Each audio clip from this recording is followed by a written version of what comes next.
They said the empire was built on gold, and now the headlines say the stories unfold.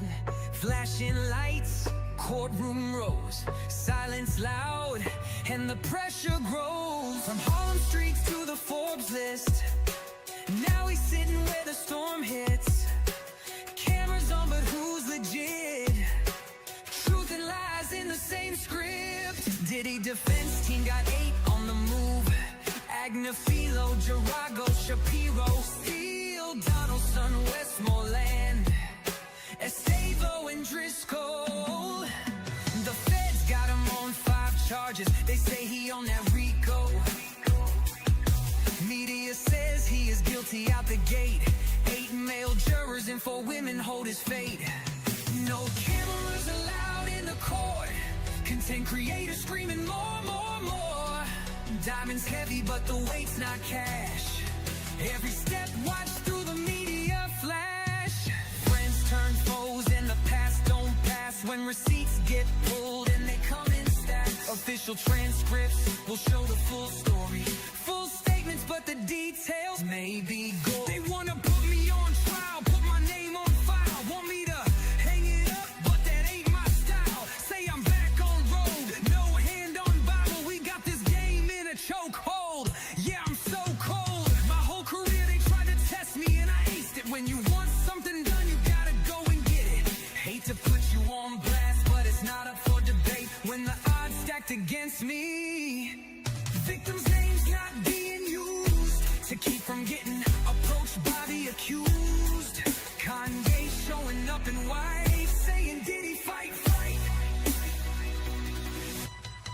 What's legacy when it's on the line? Is the name you built still gonna shine? Or does silence scream like a warning sign while the world debates guilt or crime? Every empire's got a tale untold. Every mogul's got nice cold. But behind closed doors, who holds control? Truth is a mirror and it never folds. Spotlight shadows can't outrun fate. Every crown's heavy when it's tied to the state. From the charts to the court, it's a razor blade. Walking the edge that the headlines made. Did the feds charge Diddy for his crimes, or just some for some freak off good times? Baby oil galore, but the feds say there is much more. Everyone is innocent until proven guilty. This will be left to the 12 on the jury committee. Is this a RICO, or just a man being major sicko? Was he really the king or just a fling? Did he do what they say? Will NYC jail be where he will stay? Did he bop in the hotels on the top floors? Different bows in different area codes. Some would call them the defense saying evidence is a blur. Some witnesses concur. Will the bad boy for life be serving life, or will he get the win and be in the next jet to Berlin? Spotlight shadows can't outrun fate. Every crown's heavy when it's tied to the state. From the charts to the court, it's a razor blade. Walking the edge that the headlines made. The devil is in the details. While the world debates guilt or crime, is it RICO or freak off?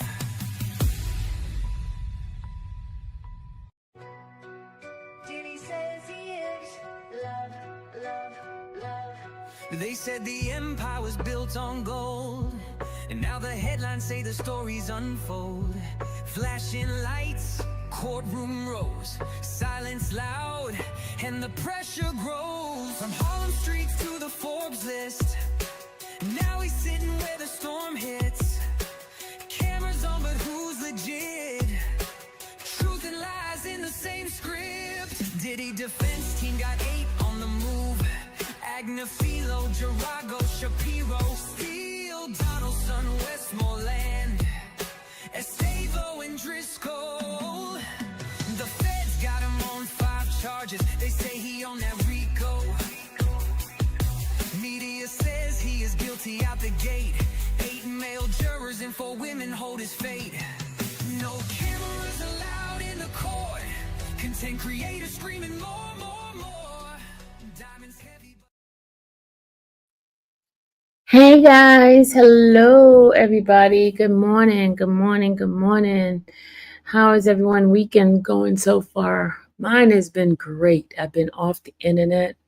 I went into a couple of people's chat, but I've been off the internet just taking time to myself.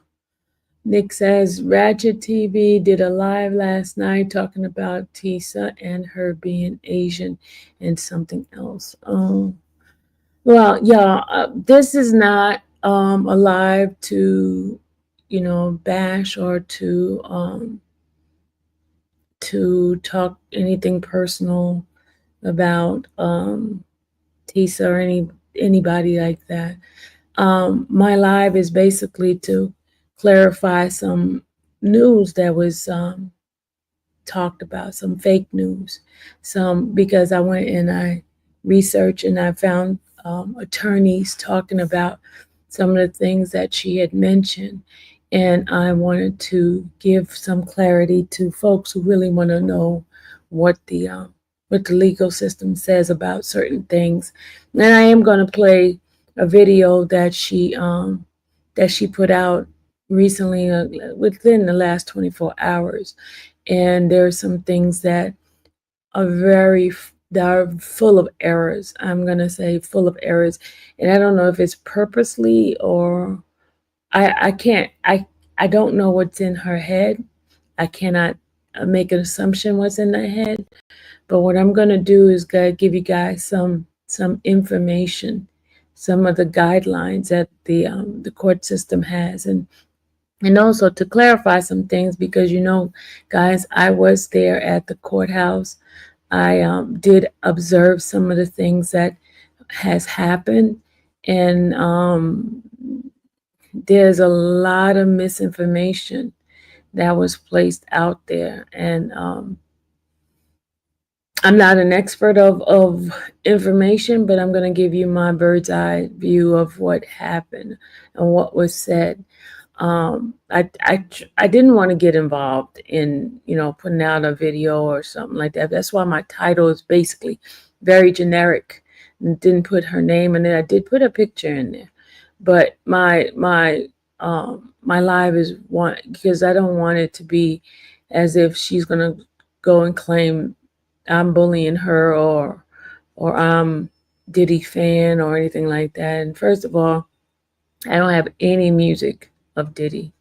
Um, I never purchased anything of Diddy's. I saw a black man being targeted and being given the incorrect charges, and that's why I came here to give my view on it. And then when it got crazy, I kind of stepped back a little bit to try to it's just been crazy. It's just been crazy. It's just been crazy. It's been crazy. A lot of lies has been put out.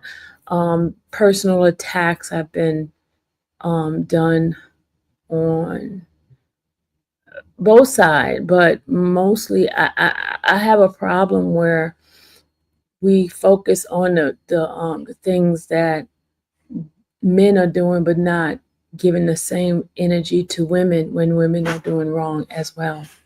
Because this is the world of equal everything.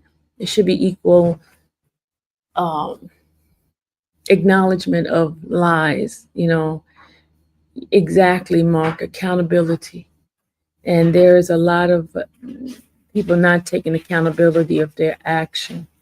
Um, but I'm going to play something that Tisa did the other day, and I'm going to play it on audio because I don't feel like showing her stuff. I got enough videos that I'm going to show later on. But this particular live that she did was just that it caught me off guard. She did this less than 24 hours ago, and it really, really, really, really, really caught me off guard because I'm like, why are we allowing this kind of fake information to be put out? And there are people, she has 90,000 views on this, and people claims that people are jealous of her views, of her making money. It's not about being jealous. It's about what is right, integrity.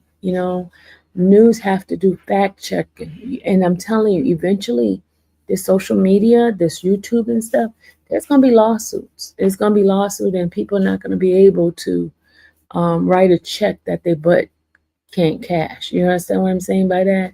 Putting out all this kind of stuff, and eventually, there are going to be lawsuits.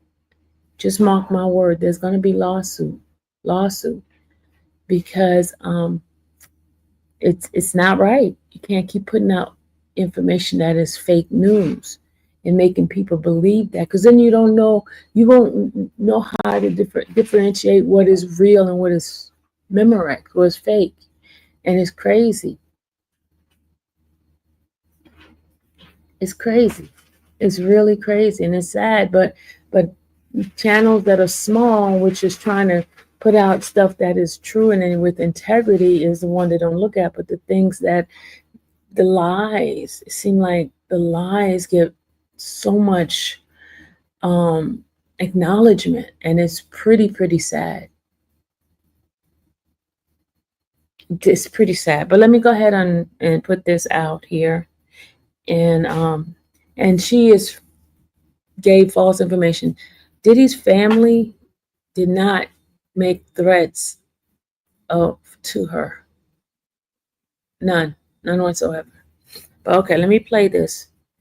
Here's what her title. We finally reached it. Well, baby, if you are The title of her live, this one here, it says, "What Diddy's fan did could cost him 20 years." You hear that? What Diddy's fan did could cost him 20 years. Sentencing breakdown. All right, now listen to what she said, and then I'm gonna give you what the attorney says in regard to Diddy's sentencing guidelines. Okay, hold on, let me just play this for you, and this is copyright disclaimer under Section 107 of the Copyright Act of 1976. Allowances made for fair use for the purpose such as criticism, comment, news reporting, teaching, scholarship, and research. So I'm basically teaching you guys and also commenting. And I did some research on what the guidelines are, and I'm going to play that as well. All right, let me go ahead and let you guys listen. This was done yesterday, less than 24 hours ago. Don Diddy Combs, it looks like you see a plan to make sure you only do what? 1 year time served? Unfortunately for you, I see I've got your number, and it's not gonna work, y'all. We gotta get this straight. Diddy, the man who just got found guilty on federal charges, 2 federal charges under the Mann Acts, thinks he can bully his way into a lighter sentence? She said he thinks he could bully his way into a lighter sentence. Bully. That's a powerful word, bully. I mean, not only that, he and his little PR gremlins are running around the internet trying to silence creators.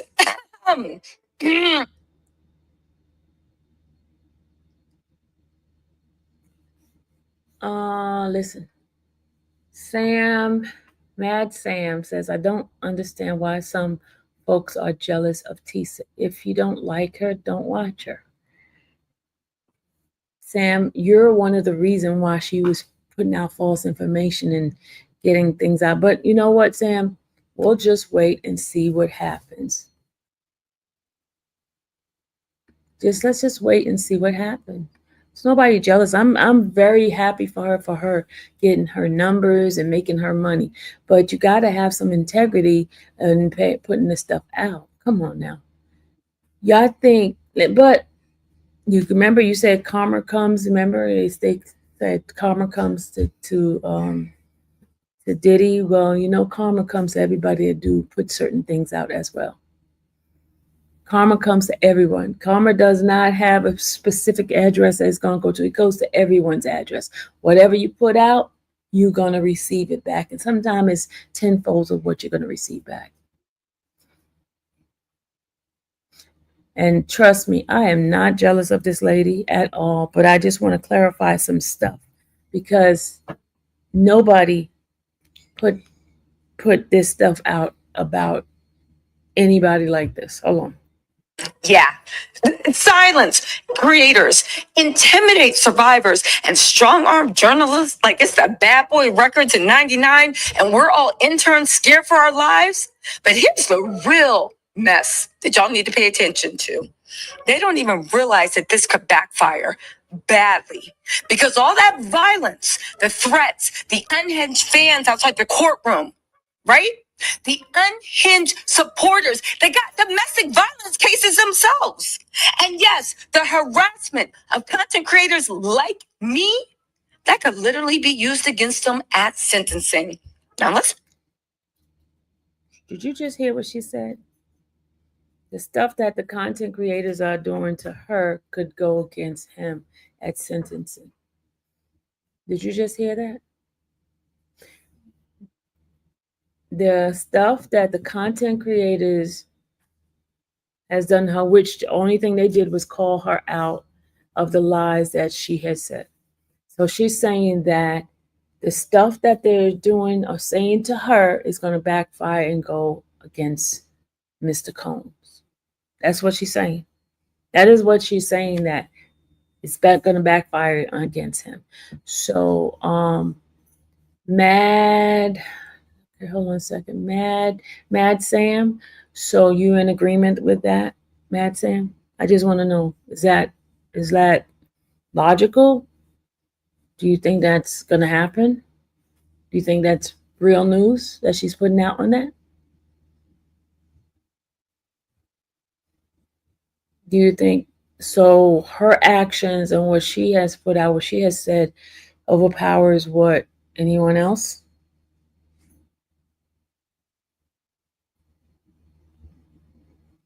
I'm just trying to figure out. You guys probably need to take a look at Tasha K's lawsuit and see what happened. I gotta probably take a look. No, I don't know what she knows. I don't know what she knows. But I mean, do you think that's logical? But I gotta, you know what? Let me stop this and let me play this attorney for you guys. Hold on a second. I'm gonna stop this and play the attorney, what the attorney says in regard to sentencing guideline and things like that. Hold on. I'm gonna put it up for y'all.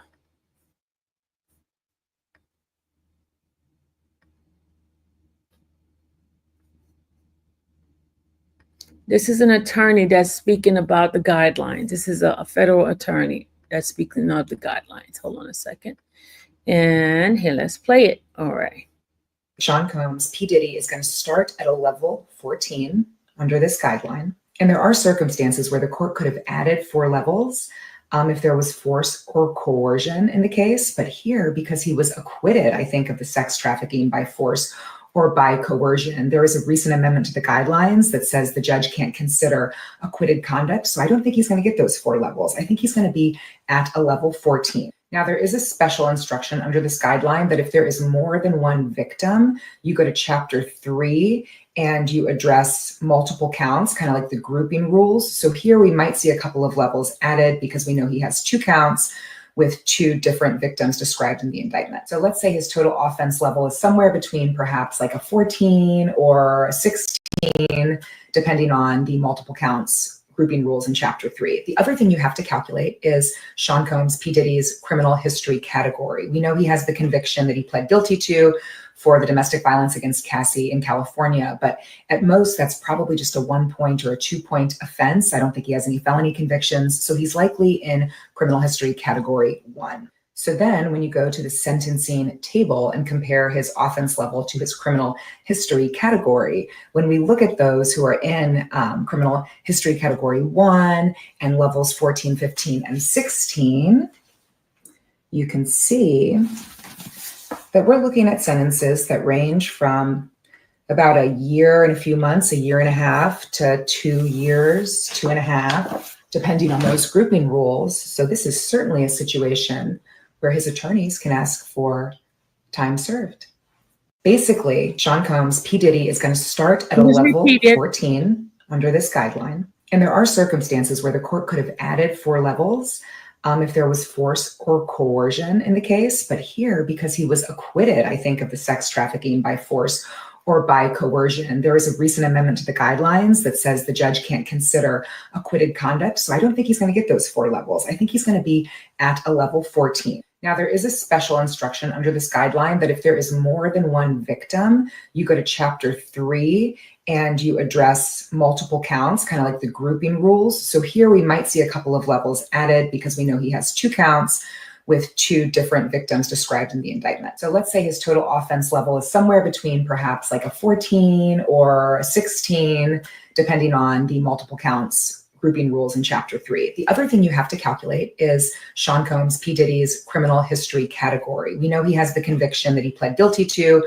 for the domestic violence against Cassie in California, but at most that's probably just a 1 point or a 2 point offense. I don't think he has any felony convictions, so he's likely in criminal history category 1. So then when you go to the sentencing table and compare his offense level to his criminal history category, when we look at those who are in criminal history category 1 and levels 14, 15, and 16, you can see that we're looking at sentences that range from about a year and a few months, a year and a half, to 2 years, 2.5, depending on those grouping rules. So this is certainly a situation where his attorneys can ask for time served.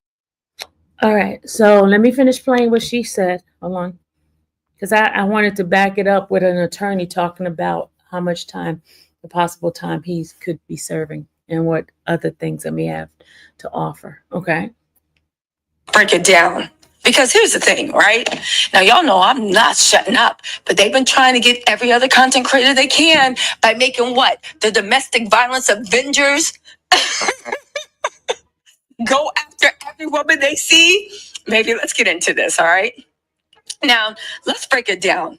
So, here's what you need to know. Formally, a judge isn't supposed to consider social media, tabloids, or public opinion during sentencing. Neither was the jury. And they look at federal sentencing guidelines, stuff like how serious the crimes were, whether the defendant has a criminal history, and if he's shown any remorse. But, informally, oh, baby, social media matters. Because if the prosecutor... Now you hear her say, she said social media matters. So the social media is going to override whatever the guideline is. So let's listen. That's what she's saying. Social media is somebody's calling her a liar is going to cause him to get higher. I don't know. Let's listen. She can show that Diddy or his so-called supporters have been threatening witnesses, stirring chaos, or intimidating critics. Baby, the intimidating critics. So she's a critic. So intimidating a critic will get him more time. Because she's definitely not a witness. And I don't think anybody ever threatened any witness. I don't think anybody ever would. If somebody did, please let me know. Please. I know she talked bad about the jurors. Judge can absolutely treat that as a sign that Diddy is a danger to the public. In fact, this is not speculation. The courthouse had to be locked down because of the degeneracy outside. Okay? There were threats of battery. There were threats. There were fully... What threats of battery? Did you guys see any kind of video of threats of battery? Any threats of battery? I know you guys watch a lot of different people's videos, and did you see any threats of battery to anyone? Any threats of battery? Did anybody tell her that they're going to beat her up? Did anybody say that? I heard them say she's a liar. I heard that there were a lot of them saying she was a liar, and there's some that did talk about her wig. One person talked about her wig. But there was no threats of battery anywhere. I understand she's very passionate about the stance that she has and things like that. But When does covering a case cause you to put out fake information like this? Grown men behaving like cracked out minions in rhinestones. The judge saw that. And guess what he did? He kept moving the bail hearing because he was hoping that freak show outside that was literally chasing after women, running up on women with literally with the step. I have a question. Why do the main people yelling the loudest in your face always have the nastiest, stinkiest, dirtiest breath? I get it, people buy grills, but are you ever going to pay for the dental cleanings? Because you can't have, that's like buying a house and not being able to pay for the garden maintenance. You gotta up your dental cleanings. Once a year is not gonna cut it when you got grills coming up your mouth. But anyway, I digress. Let's move on. All right. Anyway, he kept moving the bail hearing because he was hoping that that freak show outside would go home. That's what the federal government sees when they look. Listen, that's not the reason why the judge moved the time. The judge moved the time because he was giving the both sides enough time to give case laws and things like that. And then the judge had something else to do as well in between. So that is the reason. It had nothing to do with what was going on outside. Outside had nothing to do with what was inside. Nothing.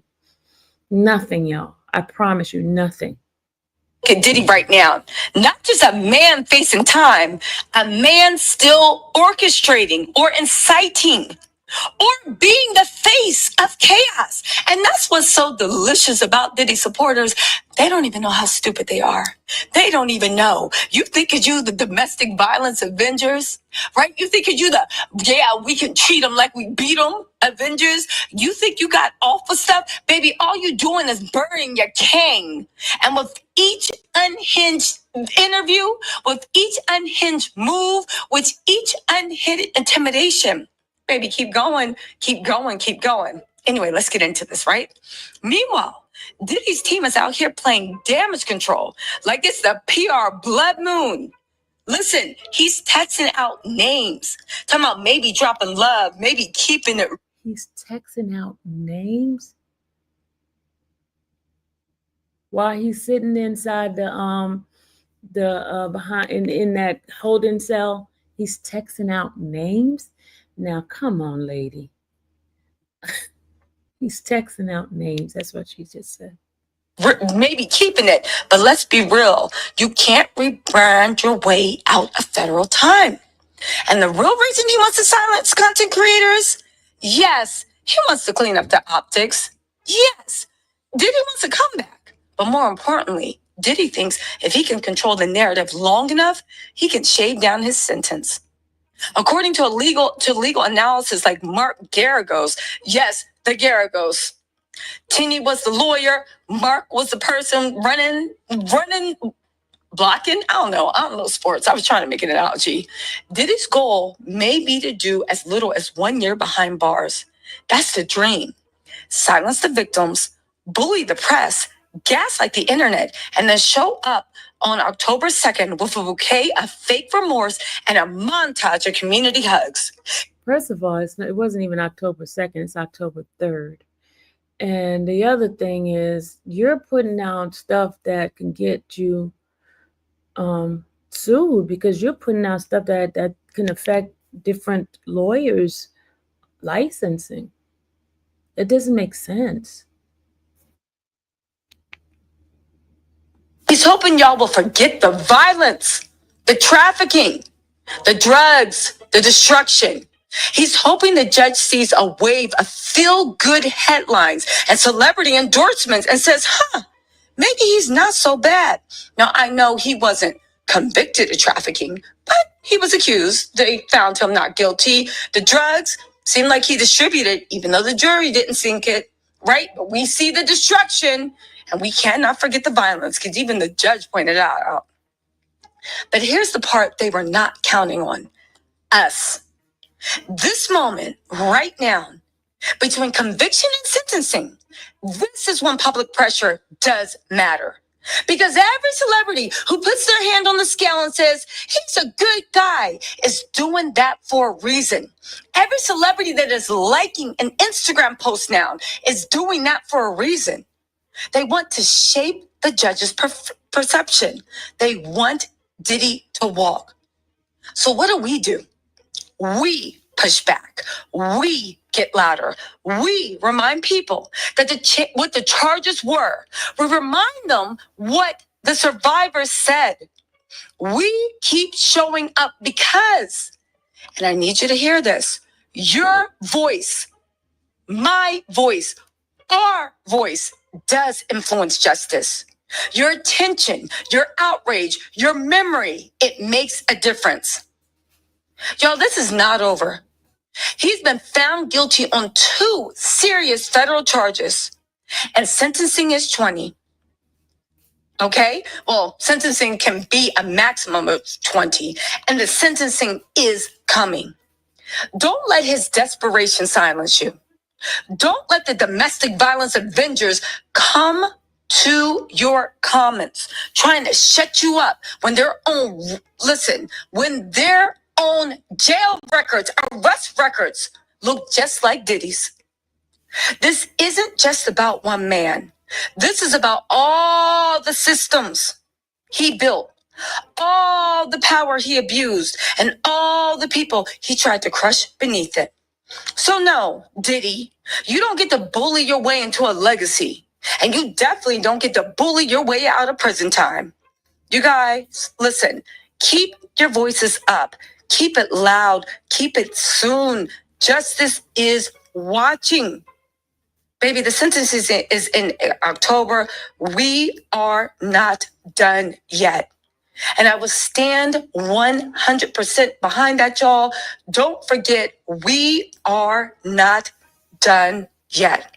Okay? Again, ignore the trolls.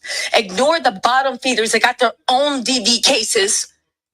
Okay? Waiting for Diddy to get his money back so he can toss them 2 nickels so they can rub together and get some teeth cleaning behind those grills. So the breath stops announcing themselves before they come around the corner.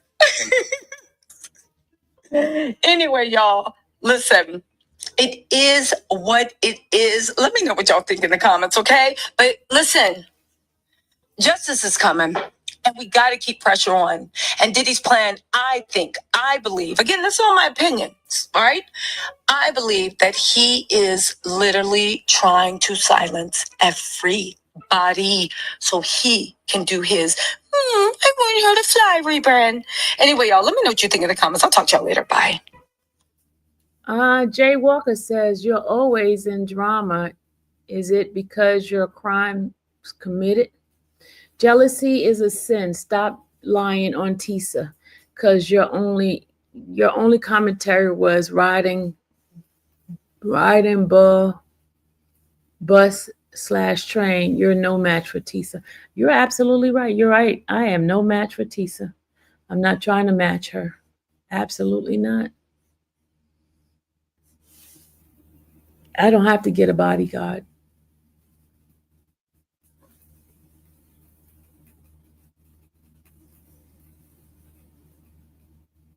All right, y'all, let's go ahead on. Please leave Tissa alone.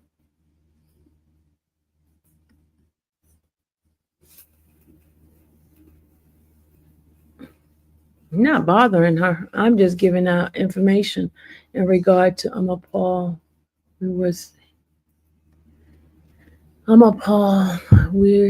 was she when my BM broke my jaw, blacked my eyes, and every time he got a diversion program, no record.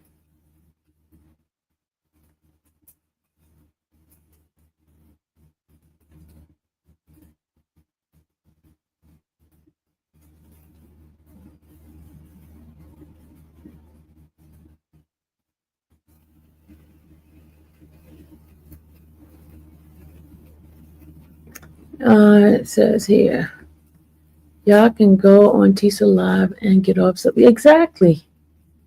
I'm waiting for a civil lawsuit against Tissa. You know what? Let me tell you something.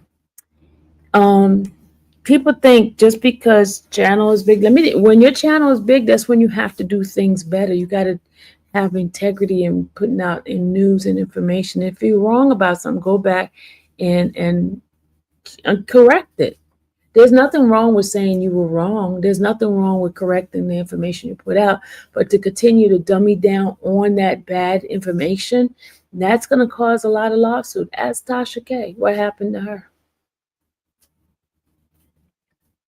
All content creators that were there are saying the same thing about her: special treatment, special seating, etc. Her followers need to wake up. They're not going to wake up, Heather. They're not. They're not. They're not going to wake up at all.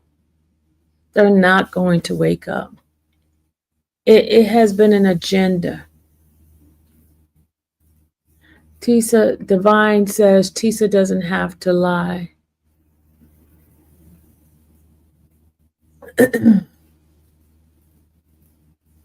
All right, let me go ahead. She doesn't have to lie.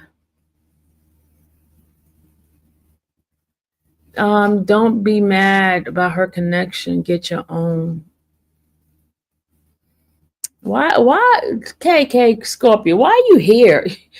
You are a Nesto groupie following me and harassing me. Mods block KK Scorpio, please, because she's block all my Nesto hating folks that come up in here want to harass me, because we already know why they're here. They Nesto Delulus. They're Nesto Delulus.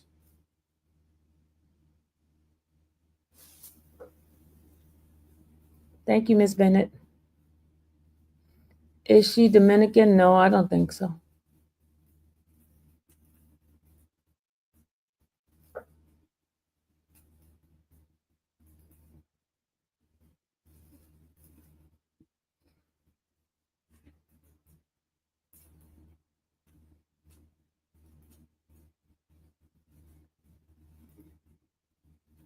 All right, let me go ahead on and play the Nancy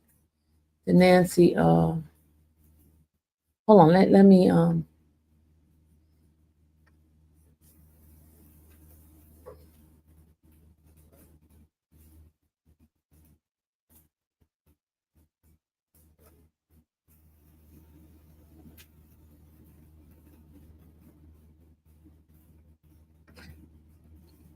I was on somebody else's live saying Diddy cousin was looking for Tisa. Yeah, because he wanted to ask her a question.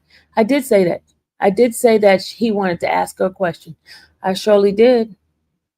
I said Diddy cousin wanted to ask her a question. Sure did. He never threatened her at all. He just wanted to ask her about, we're in the same courtroom. Why do we hear something? Why does she hear something different from there? And he was talking about the what's the name, the ounce of drugs, as she said it was 27, and everybody else in the court said it was 0.07. So he wanted to ask what courtroom you were in. Maybe that's the fake news that the judge was talking about. All right, Jay. Enough out of you, and I'm backing you. Have a good day, Jay. Go someplace else and play in traffic.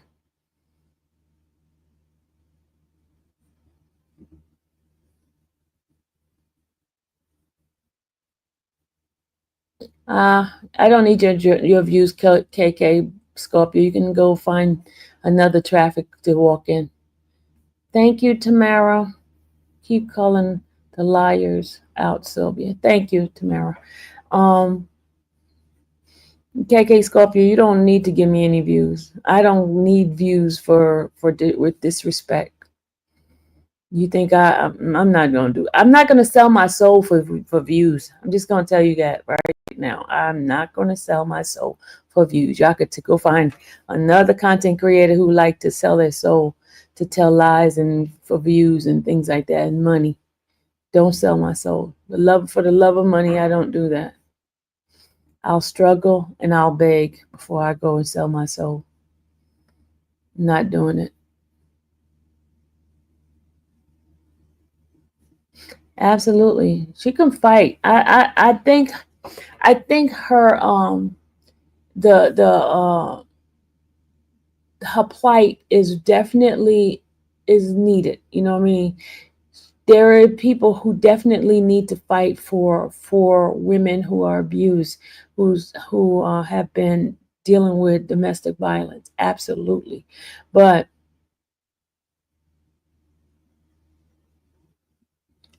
for individuals to just sit there and just spew just lies, that is the thing that I have a problem with.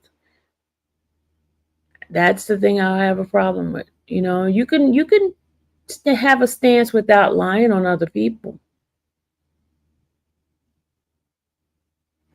You can have a stance without lying on other people.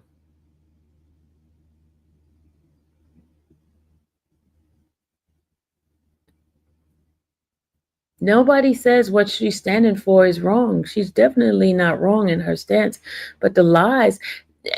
And the thing is, she had those individuals thinking one thing was happening inside the courtroom when it was not. You know, I really would question her as a supporter of hers or subscriber of hers. Of what did she see differently that didn't pan out to what she said it was happening. Miss Sylvie, when can we hook up? John, I don't know. I don't know. I don't know. I don't know, John. You know, she has been stating her thoughts on what was happening in the man's bedroom, and the witness themselves have told us all that she is wrong. They are using her to bring down a black man. Sam, exactly. Go interview victim DV. Go volunteer at DV shelter. There are millions of them across the, yeah. Yeah.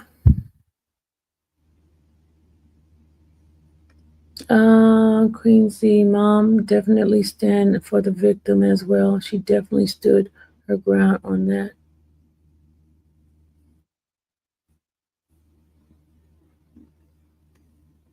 I mean, it's pretty sad. But let me go ahead on and play some other stuff that let me play Sean G's live. Hold on a second.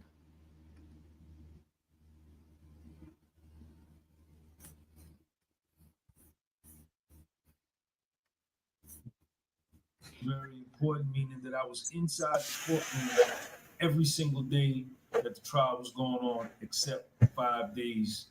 I was in the overflow courtroom, which was on the 24th floor, 24B. We got to watch the trial on two big screen televisions, and we got to hear the audio in real time and watch the trial in real time. Follow me on Instagram. The podcast was sold. Follow me on Spotify. The podcast was sold. Tissa tells yesterday Puffy got sentenced, which was July the 2nd.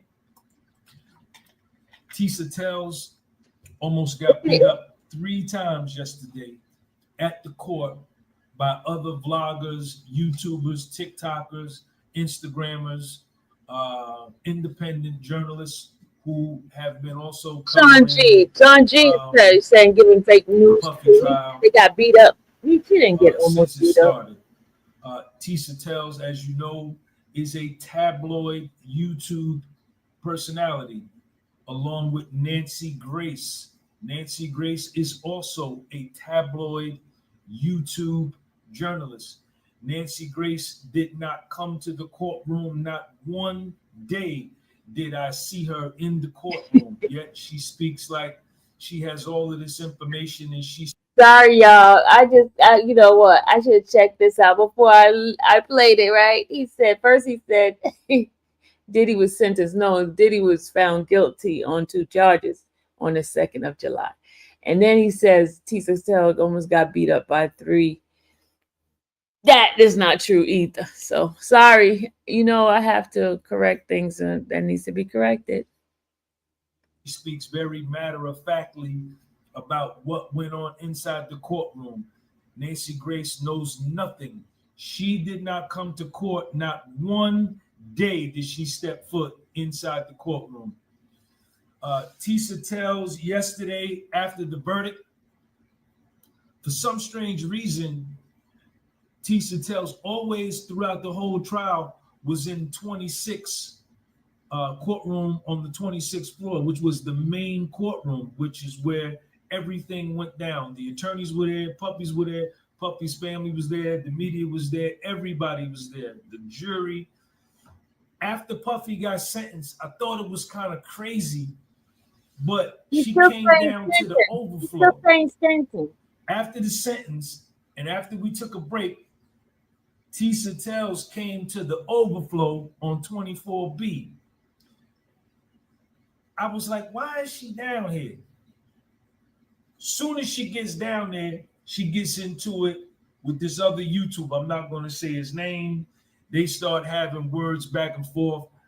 The YouTuber or the vlogger starts calling her a liar, that she had been lying on Puff the entire time she was reporting from the courtroom. And a lot of what she said was lies. She came out with a lie the other day saying that Puffy cooperated with the feds and gave up some big names. That's why they had dropped 3 of the charges, basically labeling Puffy a rat or a snitch. I immediately came out with a video and said that there was absolutely zero proof or zero evidence that Puffy had did any of that. That was one person. And he told me, he said, man, you know what I'm saying? I'll beat her ass.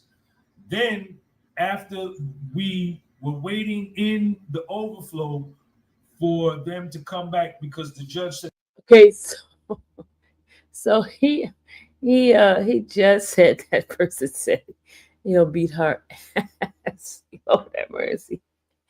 Well, she can use him as a witness. to come back at 1 o'clock because they were going to do the sentencing hearing, but they later came back and said it's not going to go down to 5 o'clock. So the marshals said everybody clear the courtroom. So as we're coming out of the overflow, going toward the elevator, you know, for some reason she getting all up next to me, looking at me in my grill. You know what I'm saying? I ain't got nothing to say to you. You understand? Because I know you full of shit. What you looking at me for? Another dude, another vlogger, he started going at her, calling her to her face, right in her grill. You a liar. You a liar. Hey, Lakeisha, the part that he's talking about, this happened inside the courtroom. So you don't have any videos on this. What he's saying, you just got to take them at their words.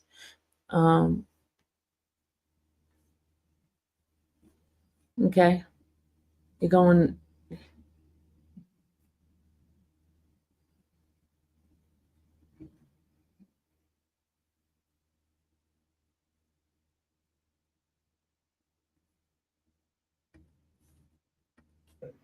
You a liar.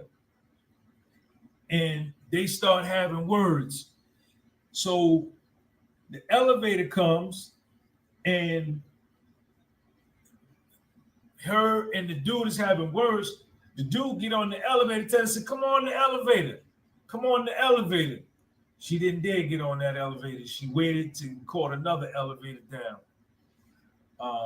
We get downstairs to the courtyard or whatever you want to call it, where we all hung out. All of the vloggers hung out there. All of the media, the press hung out there. And people shot a lot of content down there. My man that stepped to her up on the elevator, now she come downstairs. She gets by her security guard. She kept the security guard with her there every day. She was the only vlogger, the only YouTuber that had security every single day. But my man, he didn't care about the security. He barking at her, you a liar, you a liar. You know, and you know, she rubbed a lot of people, especially us who were in courtroom observers, the same as she was, that got the same information she got. She rubbed a lot of people the wrong way because she would come out and report the news 180-degree opposite of what was said in court. She would spin the narrative to where none of what she said was relative to what we heard in court, and we were in the same courtroom with her. You understand? So she had some issues yesterday down at the courtroom. I have no respect for her as a journalist. Like I say, she's a tabloid journalist. The same with Nancy Grace. Nancy Grace knows nothing of what she's talking about. I watched the video she put on today with some dude from London. Neither one of them, they were saying that Puffy orchestrated all of the beef with Tissa. How could Puffy do that?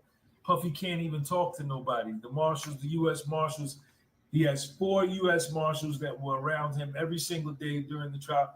He couldn't speak to anybody. So to even say that is disingenuous, and it's an outright, untrue, flat out lie. But that's what really went on down at the courtroom yesterday.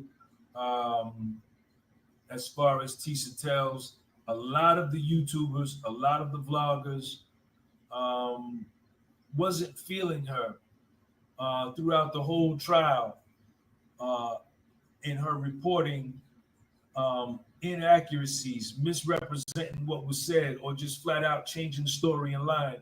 The only people that really rocked with her were the people that did the same thing she did or felt the same way that she felt about Puff. And that's fine. You could have been anti-Puff, but integrity never went out of style. Promote the truth, speak the truth.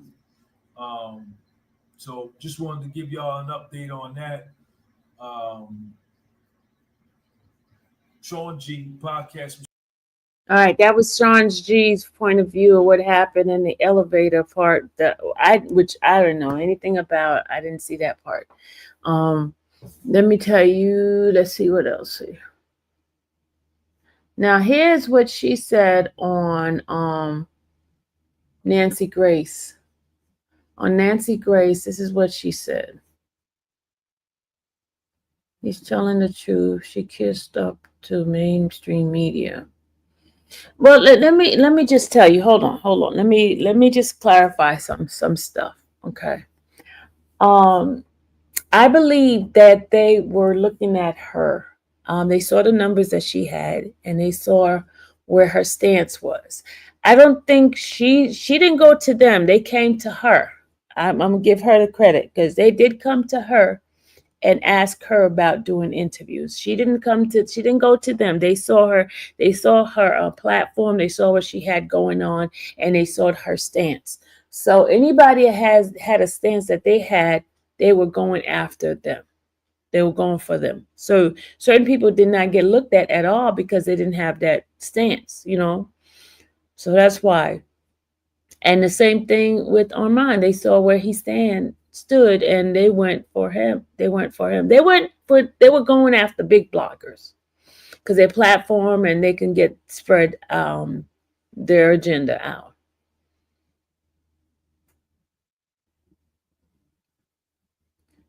And let me tell you why. Let me explain why. Because before she even got the interview, right? The judge had put out an order that for us not to give any of the witnesses that were using pseudonyms name out, right? And when because she was the first one who put Mia's name out. She was the first one to put Mia's name out. When she put her name out, she came on her live the following day, and she said, no, a couple of days later, she said she was on there, and I didn't see this, but someone else came up to me, and she said, because I guess somebody was in her chat telling her that she had said Mia's real name, right? And so she made a bet. She made a challenge to those. If anybody has heard her say the name of the witness, then the names of the witness, she would give $5,000, and then she changed it to $10,000. So I was online that morning, the next morning, and someone came up to me and they said Tissa basically challenged anybody who can prove that she gave the witness name out, that she will give $10,000 out. So I said, she did? I said, and they said, yeah. So I said, well, she did do it. I can give you the timestamp. So I went on my phone and pulled up the video and went to the timestamp, and it was 4 minutes and 28 seconds. And I said, and I played it for the person, and they're like, oh, wow, you need to go get your $10,000. You need to go get your $10,000. So then that's when I showed it to the ABC News, because ABC News was coming to me and telling me that Sean G had said it. I said, no, Tissa was the one that first said it. So the ABC News person, I showed it to her, and she was like, she didn't say anything. So, and I guess eventually she went over and told Tissa, but I went to Tissa myself when we got up into the courtroom, and I said to her, I said, you gave up the witness name. And she says, no, I didn't. I said, yes, you did. I said, at 4 minutes and 28 seconds, one of your subscribers had gave you a super chat, and you called the person's name, and then you read the name that the person put in the chat, and you read the witness's name. And so she still was in denial, and I told her, go to 4 minutes and 28 seconds. It was right there. So she knew at that point that she had put the name out, because I went straight to her and I told her where it was at. And I never got the $10,000 because she was still in denial of that. So, but I didn't do it really for the $10,000. I did it so she can go and correct it and remove it, so she wouldn't get that information out. And she kept it on her live. But the news person, the ABC News person, knew it, and they still turned around and gave her an interview. But they allowed the prosecutor to scrutinize Sean G and put him inside the paperwork. And I'm going to show you where they put him inside the paperwork for putting out the witness's name, which he did it after she did. He did it, but she did it first. And they never chastised her, never said anything about her, but they were trying to get him out of the courtroom because they said that he violated the judge's order. Hold on a second. Let me just show you where they put it inside his okay,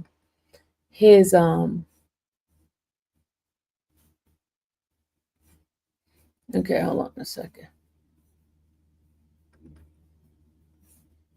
All right. And this is it right here. Hold on, y'all.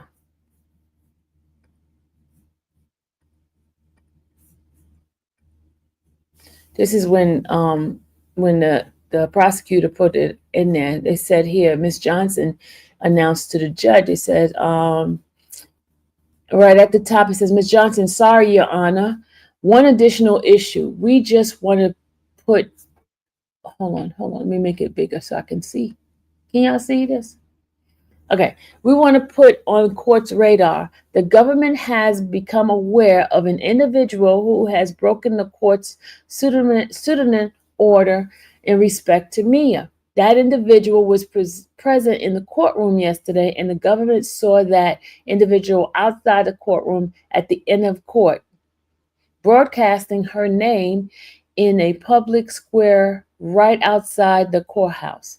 We don't see the individual here today, but if we do, we plan to alert the CSOs and the court and would ask that she be excluded. So they put she, but then they turn around and said she be excluded, right? And then the judge says, in terms of the individual, I take it that you don't have a name, you just have seen there was an observation of this person. And then she says, right, we do not have his name. We have his YouTube channel in which he says Mia's true name. And we saw that the same individual in the courtroom yesterday, and we saw him in Foley Square after court had let out for the day yesterday, appearing to be broadcasting and stating her true name into his phone. So if we see that individual again today, either in this courtroom or in the courthouse, we would alert the court and the CSO. And the judge says, can you do this in an email? That's fine. Copy the defense, submit that to the court. That way we can provide notification to the court security and the marshals, and they can be on the lookout. So if they see this person re-enter the courtroom, especially that we have another witness testifying under pseudonym, we can be ready for this kind of thing. Okay, hold on. This kind of thing. Oh, okay. So you see that, right? You see how, hey, Uda, you see how they were ready to get Sean G out of there, but he was not the only one. She did it first, y'all. She did it first. I brought it to the attention of the news company, ABC, and then I brought it to the attention of her attention as well. But they said nothing to her. That's why everybody was saying basically that she must be working for the prosecution, because the stuff that she was doing, she never got in trouble for.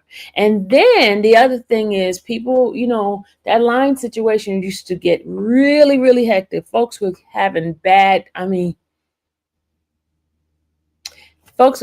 really, really, really real bad time in the courtroom. Well, trying to get into the courtroom and things like that. So at first they said she was paying for line sitters, and then someone turned around and says that she wasn't paying for a line sitter and stuff. It was crazy, y'all. Yeah, you're right. Everyone already knew the name, but we inside the courtroom couldn't say the name of the person. That's why, if you ever notice, when I was doing it, I was like, don't put the name of the person in there. I don't care. Don't put it in. You're gonna get blocked, because I wanted to follow the judge's order. So I made sure the people did not put the name inside my chat, because the judge, he said the ones that was inside the courtroom, the main courtroom. Huh? The fire is on. That's because Papa has something cooking on it. Why is it for dog? It's gonna still stay on for until it finishes. Okay? Sorry, y'all. That's Madison. She's telling me the fire is still on.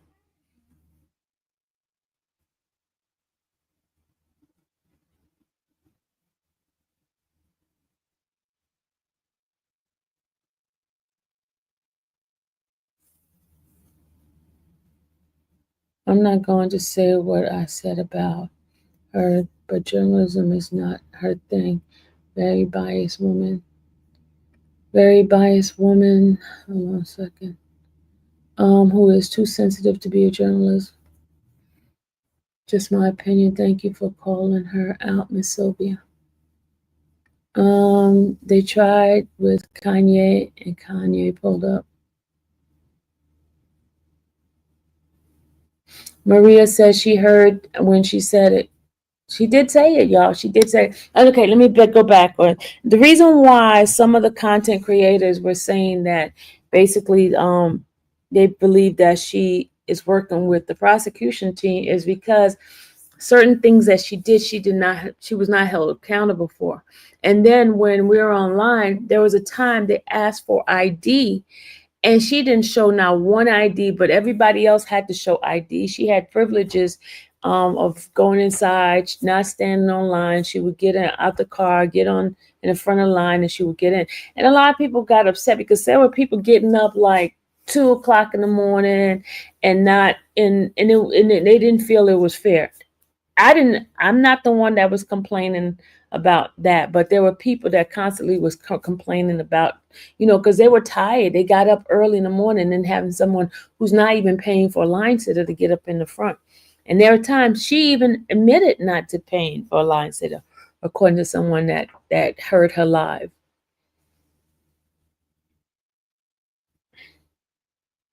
I never heard him say her name. He showed her video and where he said it.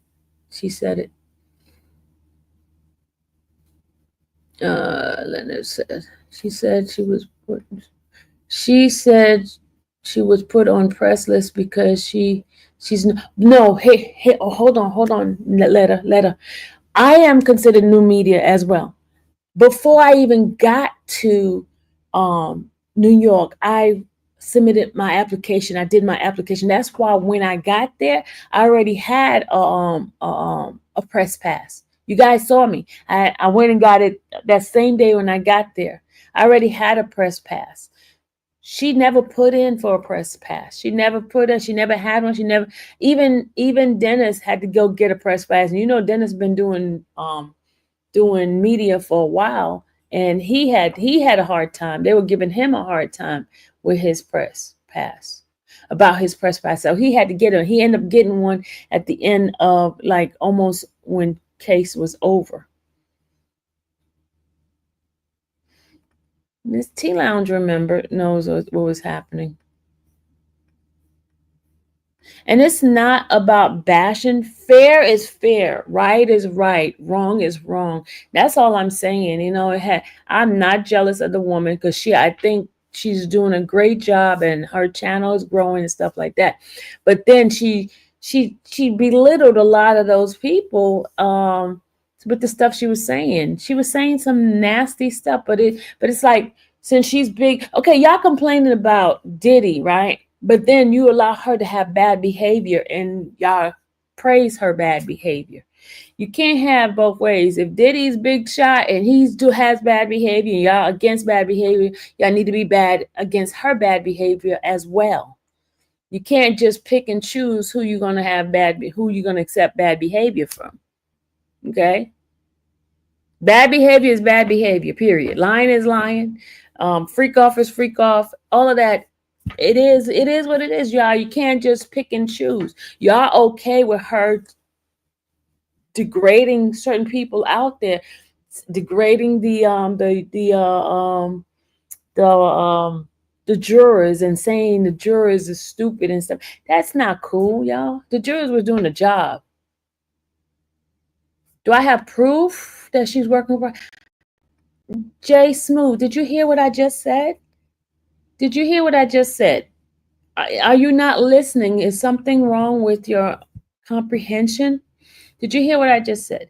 I said people were saying that she's working with the prosecution because when she gave out the name of those two individuals, or those witnesses who has pseudonym name, they never called her out. They only called out Sean G. And then she was getting special privileges. That's what I said. I didn't say anything about her working for the prosecution. I said there were people saying that. And you're not listening. Please try to comprehend what I'm saying. Don't say something I did not say. I said people were saying. Go rewind what I just said and listen carefully. Comprehension is very important, right? Very important. Please learn to comprehend what I'm saying. I said people were saying that she was working for the prosecution. And I gave you an example why they said that. That's what I told you. And I gave you an example because she did not get in trouble when she gave out those individual names. And they were watching everybody's channel to make sure nobody was given the real name of those witnesses that was using pseudonym. Okay? Jay Smooth, please comprehend what I'm saying, okay? I'm not here debating anybody on anything. I'm not debating on anybody anything. I'm just giving you some factual information because I was there. And I told you what I played in. Now let's get the emotion now. And I understand some of you guys are rocking with her. You can rock with her, but let her stand on some integrity.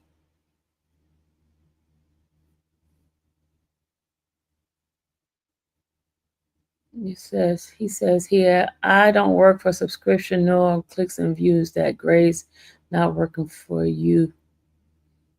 Okay. All right. Y'all block Jay Smooth, please. His privilege of talking in my chat is gone, has been revoked. You just lost your privilege. You can go on someplace else. Have a good day.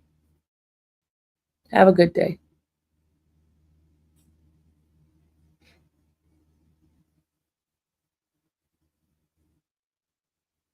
No, anybody come in here with the nonsense, I'm just deleting and blocking them because that's my prerogative in my channel. That's my prerogative. I get to do that because it's my channel.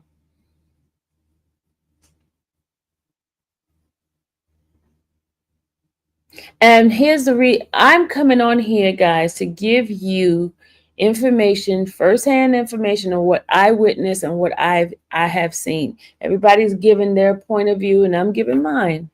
If you don't like my point of view, you just go on about your business. I'm not here to argue with anyone. You were not there. You didn't see what I see, and it is what it is. Not here to argue with you. And you never heard me bashing that lady at all. There's certain things that I knew I didn't bash her. I didn't say anything. Absolutely, sunshine. Sin is sin. No big little or small sin. Sin is sin. Somebody said Tissa did not help the prosecution with the case whatsoever. That might be the most ridiculous thing ever heard yet. Who said she helped prosecution? What are you, Nicole? Did you hear me say she helped prosecution? Did you hear me say that? Did you hear me say that? I know some of you guys coming here to type because you want some attention, want me to read your message, and anything that's against me, you think that I'm going to read it. But did you hear me say that? Did you hear it out of my mouth that I said that she was there to help the prosecution?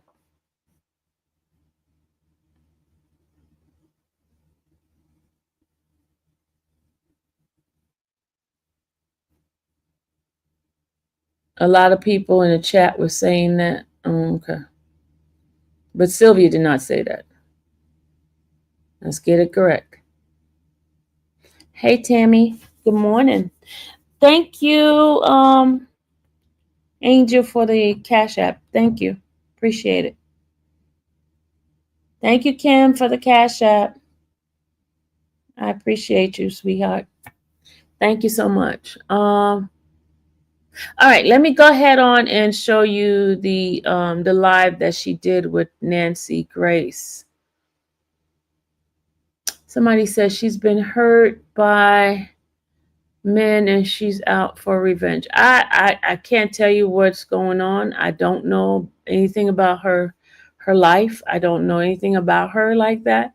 All I can do is tell you stuff that happened at the court.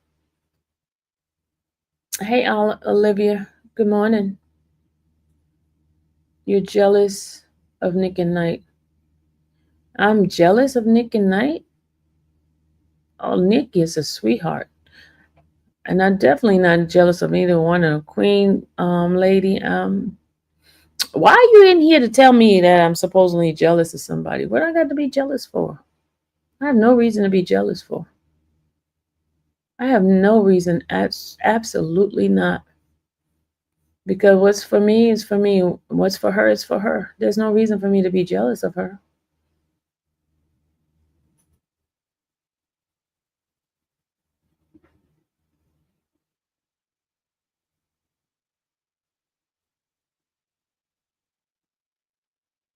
I have not said not one bad word about that lady. I'm just telling you what happened. Nick is such a sweetheart.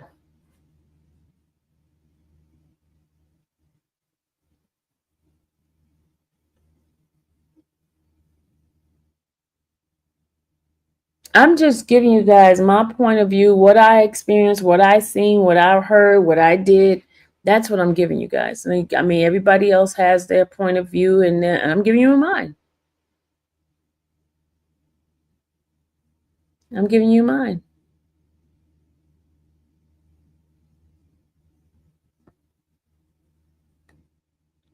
Well, have you ever done anything wrong, especially?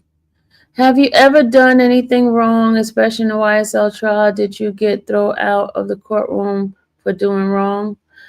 I didn't get thrown out the courtroom, but I got chastised. Gwen, here's the thing, Gwen. If you sat down and you listened to my live when I was doing YSL, when I was wrong, I admitted my wrong. I admitted my wrong. I admitted that I gave names to the jurors. So what's your point? I'm a person that if I did wrong, I'm going to admit my wrong. What is wrong with? I mean, what's wrong with you? What's the purpose of bringing my stuff up? Because she has not admitted her wrongdoing. She has not admitted that she lied. She has not. So what's the point? What's the point of coming at me? What's the point of coming at me? You're not making any sense. What you're gonna do is get blocked. That's it. And that's what I'm starting to get emotional. I must just start blocking y'all when y'all getting on my nerve. Y'all get rid of Gwen. Get rid of anybody that just come at me. I'm on a rampage now. Just get rid of them. Get rid of them. I'm gonna be emotional Pisces now. Thank you, Letta. Thank you. I'm gonna be emotional Pisces. Where we go? Oh, let's see. You bring the Pisces out of me. The sensitive, emotional Pisces. Cardi B capitalized Tasha K and Diddy's trial. Thank you. We're gonna do the block party. Ooh. Block party. Stop blocking them, y'all. I don't care. I'll unblock them later on. I'm gonna be Pisces is being activated. They're gonna be like, oh, she's so sensitive. Yep, I surely am. I took it enough. Thank you, Ivan. I took it enough. Now I'm gonna be the Pisces that y'all hate. The Pisces that just don't know what she wants. Well, I know. If my feelings hurt, I'm going to do something about it. And y'all hurting my feelings, okay? Y'all hurting my feelings, and I want to block. So if you continue hurting my feelings, I am going to block you because it's my prerogative. That's the problem with people. They miss the point. You hold yourself accountable, and you're a mistake. Exactly, cool. Exactly. I have held myself. How many times when I come back and I tell you I did this, I'm the one who do the confession myself. I confess myself.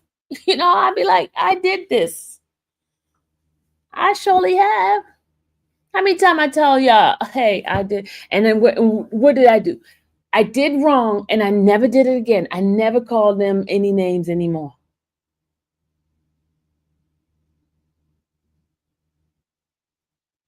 I never called them any names anymore. I never called them any names, okay? The judge chastised me, and I took it, and I went on. You're Pisces too, Nicole? Oh, yeah, so we know Pisces family. We are a very sensitive individual, and I'm feeling the sensitivity right now. I'm feeling like, it's hurting my feeling, which is you're winning. Thank you, Peach.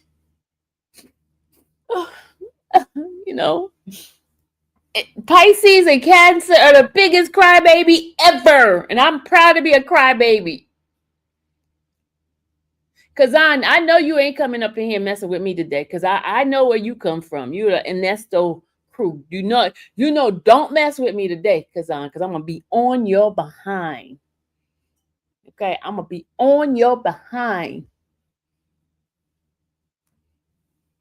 Yes, 1-800 emotional Pisces.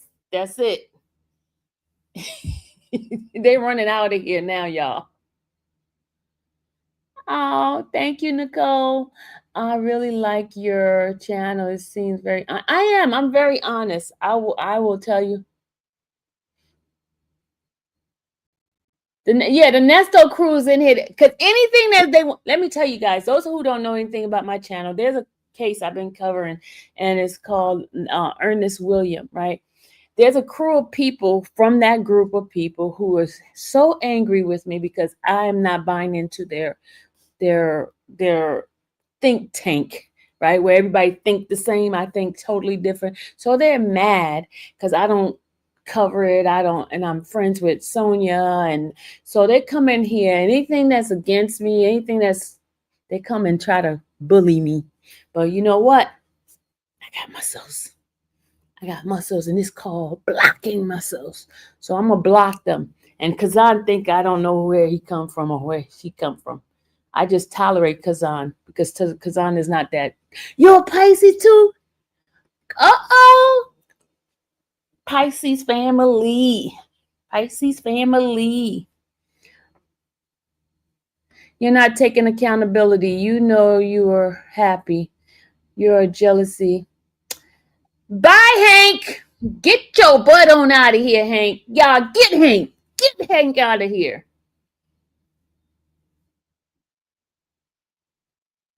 Get Hank out of here. Get Hank out of here, y'all. You're a Pisces too, Sunkist? Oh my God, look at this, all these Pisces up in here. Oh, you know what? We should do a live with just the Pisces only. And you know, like that movie, The Fish That Saved Pittsburgh. You remember there was nothing but Pisces actors. Remember that movie? I know it was way before half of you guys' time, but it was called The Fish That Saved Pittsburgh. You a Pisces too, kidda? Kidda? Go for real. Oh my God. Another Pisces. Jacob's a Pisces too. Dang. We're ruling the world up in here. Hello, I'm live. Ah. You seen that movie too? That was you're not a Pisces, so you shouldn't have been at the movies. Oh my God, what's in it? Julius Irving, because he was a Pisces too. Everybody was a Pisces in that movie. Stocking, what's her name? Stocking Channel, whatever her name. She wasn't a Pisces, but everybody else was a Pisces in that movie. No, you don't. You don't know the history, y'all. Guess who's on the phone? Speak. Say something. Ladies and gentlemen. Yeah, I know. It is turtleneck. It's turtleneck, y'all.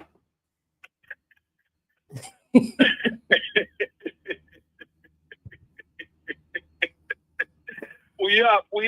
Listen, I'm heading back to Atlanta. Have fun.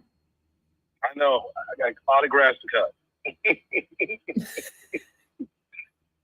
Go ahead. Oh, wait, hold up. Well, we got something to ask you. Hold on, sir. What happened to that interview? What happened to the interview? Listen. Unblock me and I'll tell you. I'll show you. Unblock you? Yeah, I'll show you. He's blocked you. He said unblock him.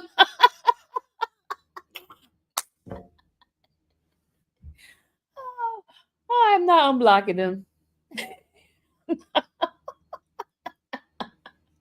He wanted me to unblock him. He's in the bushes watching.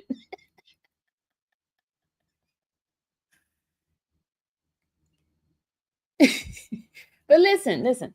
I am adult enough to, whatever issues I have with a person, I can, bypass that issue. Once you do me wrong, I won't forget now. I won't forget, you know what I mean? But I can forgive. I know he's in the bushes watching right now. I can forgive. I'm not a person that is hateful, that don't forgive. I do forgive. I do. And that's what God requires for us to do. Because if we want God to forgive us, we got to forgive others, you know? Oh my God, what is going on? The Avengers of Tissa, ain't nobody coming for her. You don't see me coming for her. You didn't see me come and attack the woman. I did not do any of that. I'm just giving you my side of the situation. That's it. You don't see me coming for her. So please stop it with that. I did not come for her at all.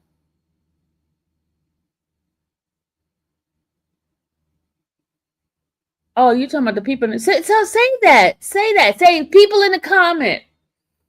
Why y'all coming for her? It's not Sylvia. You know, I'm not coming for the lady at all. In fact, the stuff that was going on, I only mentioned it in my back room. By members only. Auntie, you always keep it 100. I've been watching you for a while. God never made a mistake. That is why I see you. Many blessings. Thank you, Ivan. Thank you. But you're in my chat. I'm part of the y'all. You're in my chat. These are my people. This is my tribe. You're in my chat. When you say y'all, you're including me. You're including me when you say y'all. So you got to clarify yourself. You should say people in the chat. Because when you say y'all, this is my channel. This is my people too. Hey, Steen. Good morning.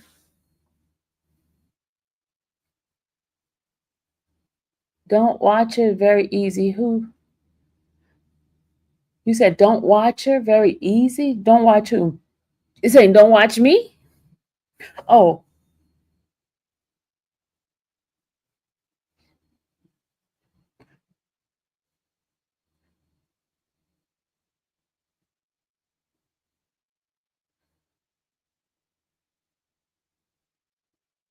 And y'all know normally I do not let people put people name in my chat. Y'all know that. The dog just ate my this dog is so bad, y'all. This dog is so bad. Look at my shoe. Look at my shoe. Look. My slippers. Look at the dog. Look at the dog. My slippers are supposed to look like this. Look. The slippers supposed to look what the dog did to my shoe. You see that? Now my shoe. I have to take the other one off like that one. I have to take the other one off. What's the next take? Oh, CMT wants me to stay focused. Steen wants me to stay focused. Okay, I'm gonna move on. They want me to show the next video. Hold on. Let me do the next video. This is a next. Okay. All right. This is her out there. I know you guys have seen this already, but I'm just gonna play it. Ignorant. Well, baby, here I am. So the reaction. What did you think about the recall? I think that much like you, the jury very ignorant, acted ignorantly, and had to. No, I'm saying the way you came up on me is ignorant. Well, baby, here I am. So what do you think about the recall? What about all of the lies? I think I'm on live right now. Okay, worry about your little channel, sweetie. What's that? Diddy is. She said, "Worry about your own little channel, sweetie. Worry about your little channel, sweetie." People think it's all about just having a channel. What about having integrity and telling the truth and the facts of what's going on?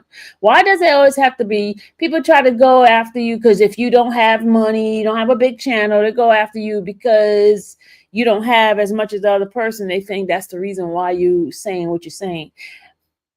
So she should be saying the same thing because Diddy got more than her. So she's after Diddy? Huh? I'm just asking. Still not gonna let you suck his dick, baby. What? Did she just say he's not gonna let him as his? Oh my God.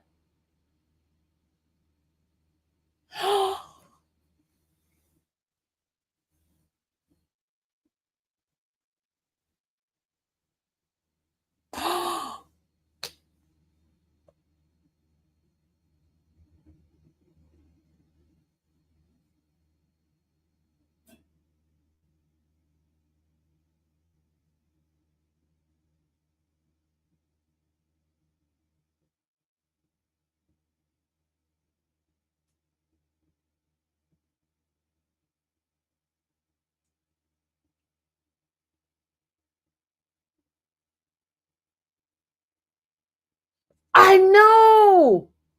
It's Sunday, Kazan. I didn't Oh, we are not playing that. I had to clutch my pearl too.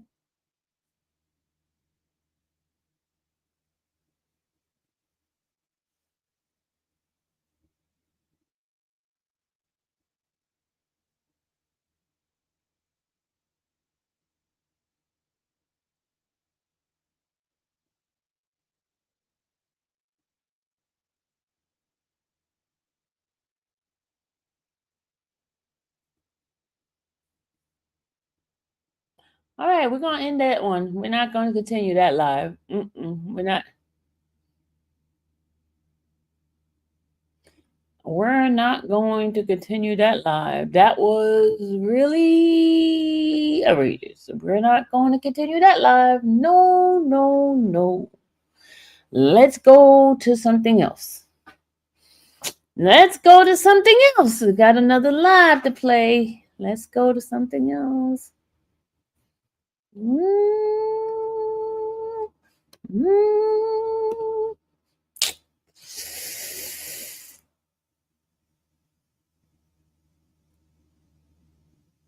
Thank you, Raven.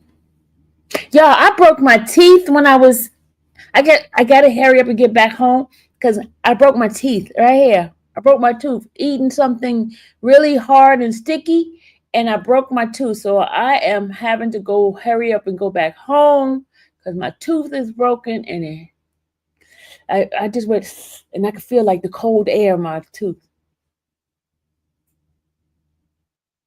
The first day of the trial, she said Diddy locked eyes with me. She wants Diddy. Diddy didn't lock eyes with her. Delusional. Hashtag those. We'll just wait and see. She's not the only one said this. I heard the conduct of Amar could hinder Diddy's case as well. Yeah, let me tell you, it has nothing to do with non-stop wiping her nose.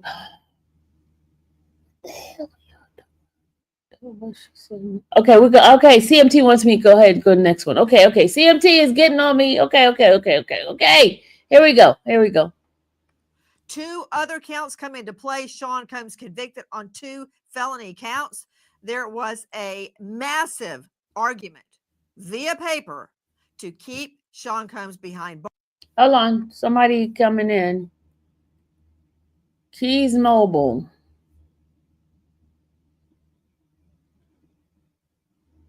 Do I know you, Keys Mobile?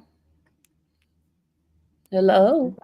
No, you don't know nobody on this internet. So I don't know why you keep acting a fool.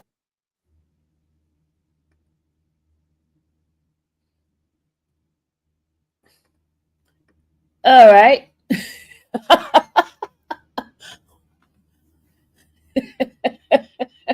What is wrong with that woman? Whoever she is, she just got blocked. She just got blocked. Whoever she is. She just got blocked. Who is she? Oh my God. What in the world is going on here? Oh my God. I know y'all not coming in here to harass me.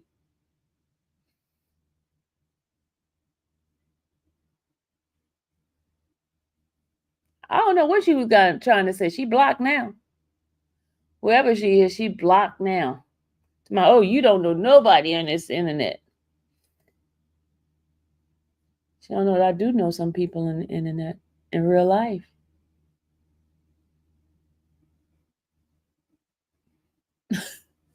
All right, let me finish playing my thing here.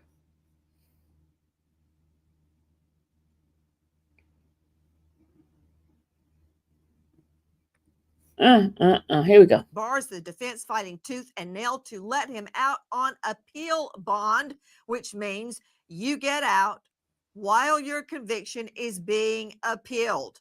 Joining me right now, Tissa Tales. You can find her on YouTube at Tissa Tales. Tissa, start at the beginning. Start with the verdict, the split. What happened? When the jury walked in everybody was on pins and needles. I'm not going to lie. Everybody in the courtroom expected him to be guilty on at least the sex trafficking. Okay, everybody in the chat, everybody in the court did not expect him to be guilty of the sex trafficking because some of us already said that no, the prostitution would be one, but not the sex trafficking and not the RICO. And so that's not correct. There was a somber tone. They walked in, and when they said, please read, and they said, what do you find ye? On count one, not guilty. It was a bomb that went off in the courtroom. The public audibly gasped. Nobody was expecting that. There were cheers of joy from Diddy's side. Count two, what say ye? Not guilty. Again, another bombshell went off. People were in utter disbelief. Even Diddy's most ardent supporters did not expect him to get off on the count of sex trafficking with Cassie. Count three, when they said guilty for transportation of a prostitute, when they said guilty for the mayonnaise, that is when Diddy's team actually cheered. Yeah, that's all right. Okay, come on. Almost like we were watching a pro football game. When the other ones came in after that, there were jaws on the ground. It was unbelievable. People were looking at the jury, searching into how they could get a verdict in this day and age. They heard Cassie's mother, the 20,000. They heard Capricorn Clark. They heard about the savage beatings. And it was unbelievable that the only thing they said was prostitution. And that is because Daniel Phillips, in his testimony, actually said, at least I'm guessing that just because, that he got paid to have sex for money. It was a travesty. It was an all-out circus. Everybody, including myself, are running to safety. What? Run into safety? I think she's trying to sensationalize her reporting. Maybe that's what it is, y'all.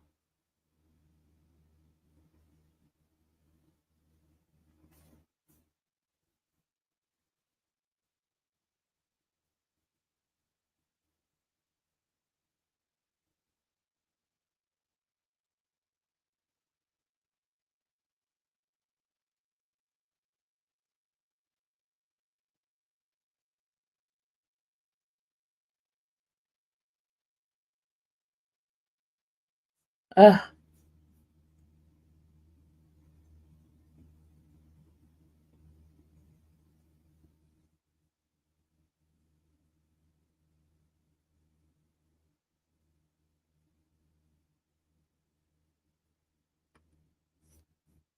got a question for you, Tissa Tells, and everyone's going to want to know this. You're in a car right now. Here You it had is. to leave the courthouse. Why? I had to leave the courthouse because Diddy's supporters were out of control. The first time I ran and did my live, of course, I had 2 armed security guys. Everyone told me, the people in the courthouse is like, make sure you have security. There's a lot of weird stuff going on. It wasn't just me, but I'll tell you what I experienced. Diddy's supporters surrounding me, threatening me, saying that they were going to hurt me. It was a serious situation.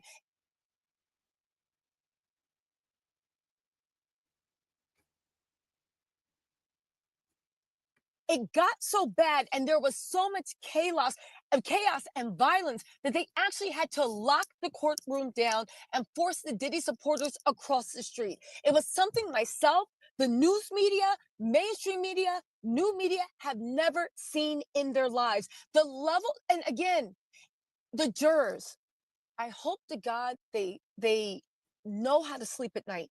Dr. D, DG, I'm going to put the link in. You just click the link to come on up. Here's the link. Just click the link to come up.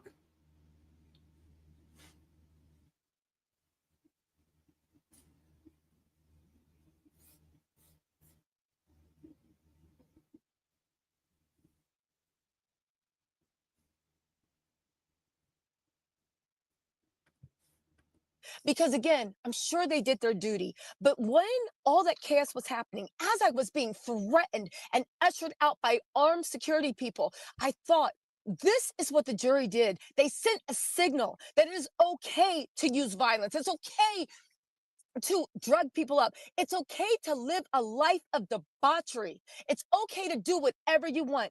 Because guess what? If you work hard enough and you have enough money and enough delusional fans and you have ingrained yourself in culture enough that you can do whatever you want.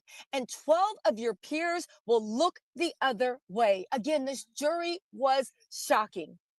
Tissa tells, when you say that Sean Combs supporters threatened you, what were they saying?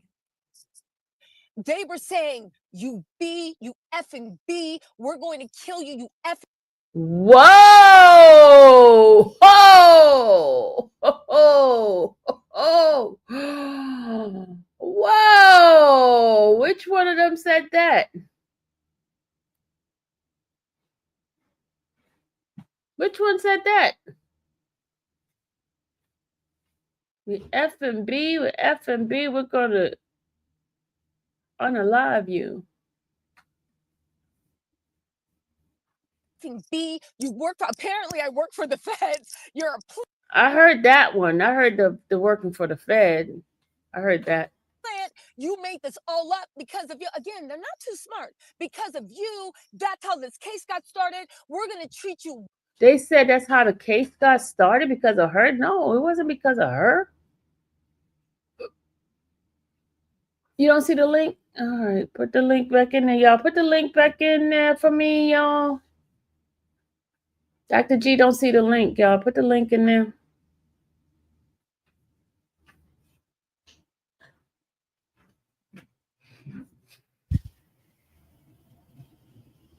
Dr. G's trying to hit the link to come on up. Mimi, is it true that she knows? She spoke to her. I don't know if she actually knows her. She spoke to her.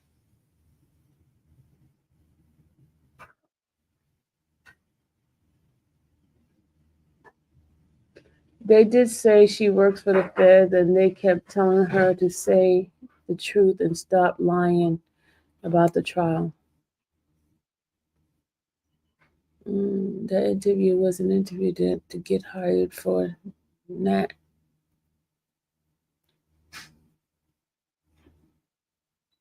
She can cause an innocent person to get charges. Dangerous.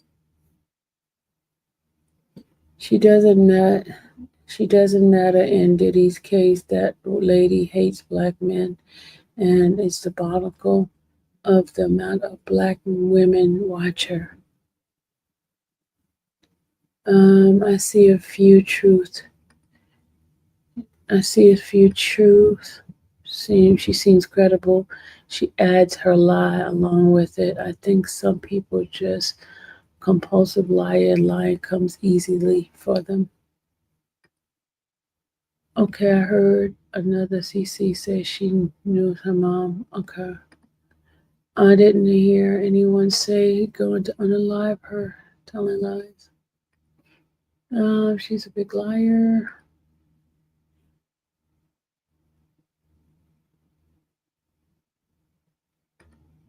Child Capricorn says she wanted her job back. Even Mia and Jane Doe, even Cassie 9 months past. She loved him. Tissa tells a lie, making domestic violence survivor grow her channel. All right, let me finish playing this, y'all. Worse than we treated Cassie. Cassie, what we do to you is going to be nothing that they had on Cassie. They were screaming, they were yelling. Some people were saying, apologize to Diddy, apologize to Diddy. Of course, thank goodness, we had Lenny and we had Jimmy, two of the best armed guards out there. So the one thing is they started foaming like wild dogs because they realized that I was not. Foaming like wild dogs? Foaming like wild dogs?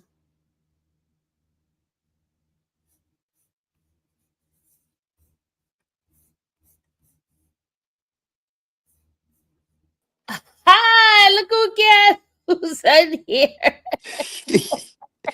What you laughing for, Miss Sylvia? Hey. You come on up here. Wait, what happened? I'm just playing the video. Oh my gosh. Oh my gosh. All of these lies. I think she's having a manic episode. Yeah, yeah, yeah, yeah, And the yeah. lying is really is what's got her under attack. Like, Did you know you're gonna cause Diddy to get more time? Did you know that? when I heard that, all I could do is laugh. And I'm like, who told her that? Like, what? First of all, we are just individuals who have integrity, and we have a duty to inform the people on what's the truth and what's not the truth. She's fake news, sat in the courtroom just like everybody else, and come out every day and report something differently. If you really go and take time and go find 6 or 7 content creators that was in that trial and listen to each and every one of them after every day or at some break in the day where we come out and report, you're going to hear everybody things sound the same, right? When you go to hers, it's totally opposite. It's like stuff that's not even in the transcript. It's stuff, and then she sits in the courtroom and she write notes. So she's coming out telling people that she has the transcripts. Girl, you are lying. You come out with your notepad just like everybody else do. And a lot of times she was sleeping, just like I was. Yeah. And she was blocking people view with that stanky wig.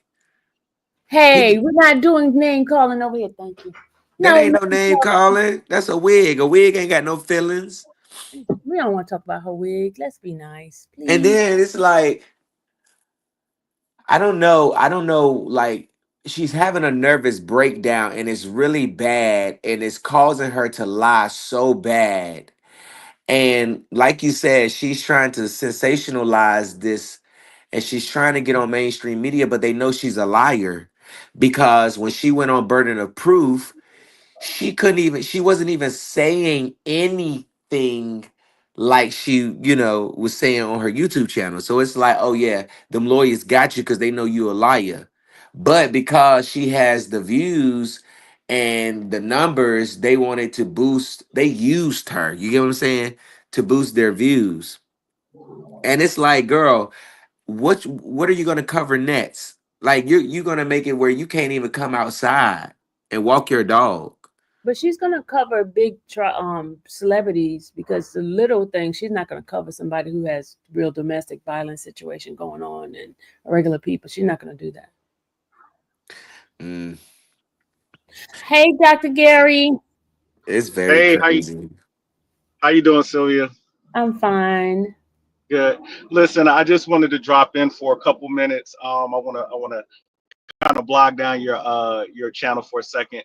Um, and so I just kind of want to echo what the gentleman was just speaking on. Um, and first and foremost, I just want to say this: like, I am not a YouTuber, I'm not a content creator, but I watch channels like yourself, Sean G, Mecca Audio, and various others, and I have been following this case since day one. And I think a lot of people have got the opinions like really misconstrued in the fact that they believe that because you advocate for not being found guilty of RICO, that that's saying that Diddy is an innocent man. And I don't think anybody's saying that. I think we all see it a certain way, which is that if they would have charged him with domestic violence, um, he would be dead to rights and being found guilty and rightfully so and being held accountable. Me as a black man, I'm vested in this case as well as the Young Thug case that you were covering. And to hear this woman every day come out of that courtroom with this skewed and just false view of what is transpiring in the courtroom. When I sit here all day and I listen to you all, it's just baffling to me. And it's women like her the reason why when women do come forward and make claims of what's happened to them, um, are not being taken seriously, because women just like that, they come on and they over dramatize the situation, they add lies to it, and they make it more than what it really is. And so yeah, so for me, I just kind of wanted to come on. I truly support you. I'm listening to you read these comments from these people that's in your chat, that are fans of Tissa Tells, and to me, they are part of the problem too. These false narratives and these skewed views of what is going on in that case. I truly appreciate you all actually keeping us informed with the facts, in an unbiased view. I don't know how she ended up on the news channels that she did, because to me, I don't think anything she covers is worth that type of media hype. But for me, I think people like you, Sean G, Mecca Audio should be given those opportunities. And I will hope that someone sees the Facts. talent in all of you, and what you all do instead of bringing someone that's so commercialized with her BS. Um, I just hope that someone sees you all for what y'all really do as potential journalists, in mainstream media vice, the comedic relief of a jovial individual such as her. So that's all I really wanted to say. Keep doing what you're doing. Forget those people in your comments that are just as uneducated as she is, So that's all I wanted to say. Thanks, Doc. Thank you so much. No problem. And I want to put on the record, I want to put on the record that when I first walked up to Tisa Tells, I didn't make no threats towards her. I didn't go up to her in a threatening way. There was definitely space between myself. Like people could walk between me and the gate and her. Her security guard was right there. And I'm just confused on where she's getting that she was threatened at. Like nobody outside threatened her. I didn't hear any threats made towards her. I didn't see her having to be rushed into a car, or definitely the judge did not delay the bail hearing because of her. They had other stuff going on. There were family members writing letters. There was case laws and stuff that they were discussing about the charges on getting a appeal bond, all that, you know what I'm saying, all that stuff that had nothing to do with anything that was going on outside. It's like, girl, what are you doing? I mean, are you laying down with the judge? Like, why is the judge so worried about you? Why is everybody so worried about you unless you are a federal agent? You know what I'm saying? Hmm. It's like, I don't know, man. She just something is wrong with her. Like she's spiraling. She really needs to go get help. They need to go lock her in the back room, in the back. Just lock the doors. Forget about her because she is really losing her mind. She's really losing her mind, Miss Sylvia. Oh wow. Okay, what is this here? Tisa Tail wig. I heard y'all coming for me. I stink. Wow. Y'all some terrible people. Y'all some Hey, Uda. These y'all could y'all please stop being mean to the lady? Cause then they gonna That's blame me. crazy. Stop being mean to the They lady. blame you for everything, Miss You Sylvia. know it. You know it. But I mean, CNT, what you said, they blame me for the bail hearing? That's nasty work, bro. That's nasty work.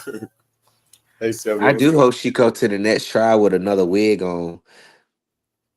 oh my lord, y'all stop it with the wig. She was sitting in, let me tell y'all, she was sitting in the overflow room, and that girl Henny was sitting beside me. Was it that girl Henny? No. It was Queen. It was Queen. What's Queen name with the dreads? How you pronounce her first name? Amadeus?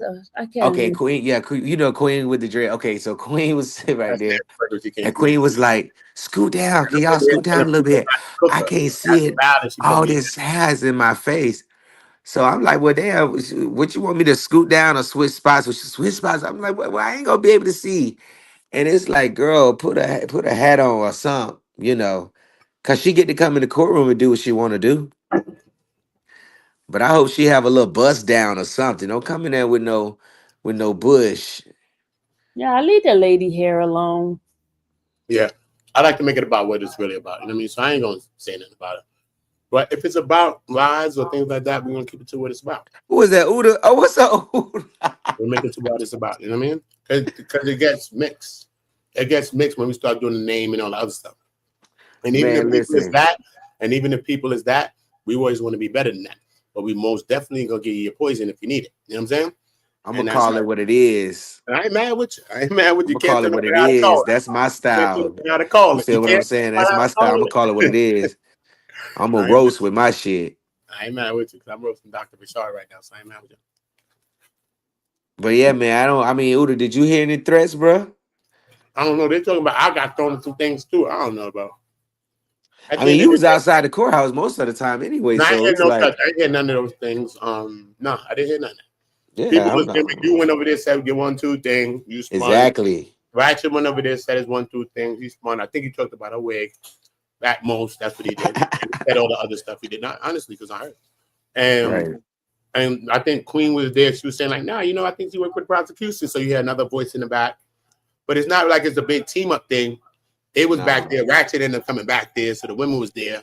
You know what I mean? So Yeah, it all kind fact. of came together. But it's not like nobody was there like threatening lives or nothing like that. She was able to leave and go like she left every other day.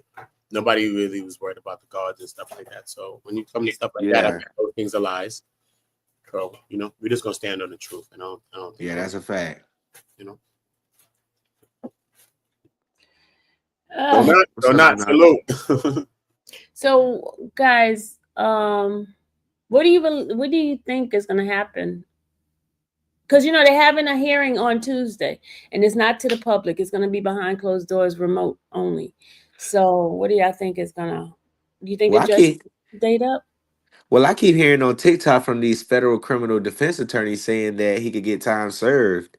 And then I'm hearing some saying that he can get a year and a half, but he already got a year in. So, I mean, I Yeah, don't know. he'll have a year and a month. Yeah. Wait till October. So, do they give you your pretrial credit in the feds? Yeah, they said it would Okay. be time Yeah, served. he'll get all of that. He'll get that. Okay. 10 Okay. months is a year.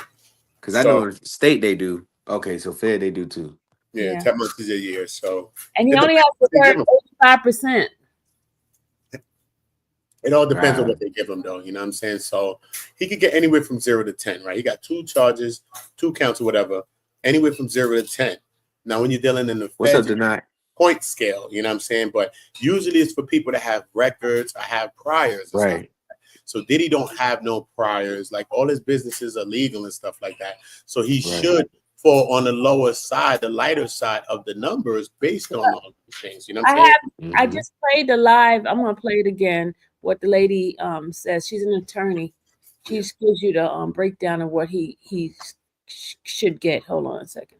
Yeah, he And probably that's get a couple always years good out of too. that.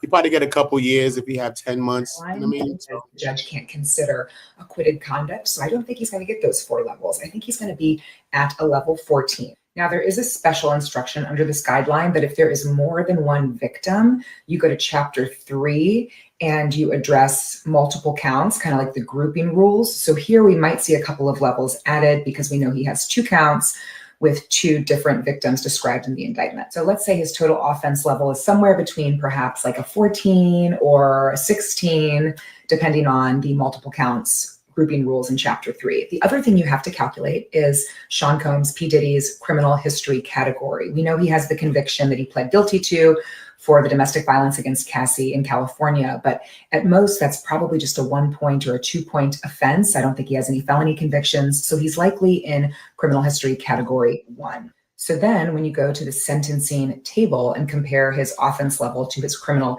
history category, when we look at those who are in criminal history category 1 and levels 14, 15, and 16, you can see that we're looking at sentences that range from about a year and a few months, a year and a half, to 2 years, 2.5, depending on those grouping rules. So this is certainly a situation where his attorneys can ask for time served. Basically, Sean Combs, P. Diddy, is going to start at a level 14 under this guideline. And there are circumstances where the court could have added 4 levels if there was force or coercion in the case. But here, because he was acquitted, I think, of the sex trafficking by force or by coercion, there is a recent amendment to the guidelines that says the judge can't consider acquitted conduct. So I don't think he's going to get those 4 levels. I think he's going to be at a level 14. Now, there is a special instruction under this guideline that if there is more than one victim, you go to chapter 3 and you address multiple counts, kind of like the grouping rules. So here we might see a couple of levels added because we know he has 2 counts with 2 different victims described in the indictment. So let's say his total offense level is somewhere between perhaps like a 14 or a 16, depending on the multiple counts grouping rules in chapter 3. The other thing you have to calculate is Sean. Okay, I wanted to play that for you guys. So that's her estimate on how much time. Right, and it sounds about right. You know what I mean? On the numbers, because the feds deal with the numbers, man. They deal with what it is.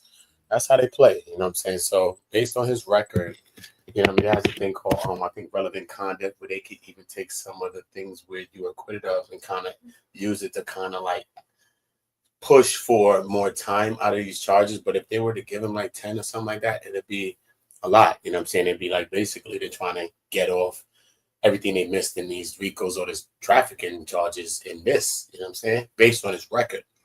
But you know what I mean? It could be from 0 to 10 on each one. So that's what he's facing. But he is convicted. So anybody that think he's like he got off or something like that, he still is convicted. So you have gotten something. Anybody to be mad at is not a supporter or a person that don't support Diddy or his family. Anybody to be mad at is the prosecution, the way they tried this case, the way they did this thing, maybe some of the things that they alleged to have, or maybe what they made the case seem like from the very beginning. But they could have probably just been basically honest with everybody and say, look, this is what this thing is about. Boom and boom and boom. We looking for this. We looking for laced oils. Everybody's looking for all these other things.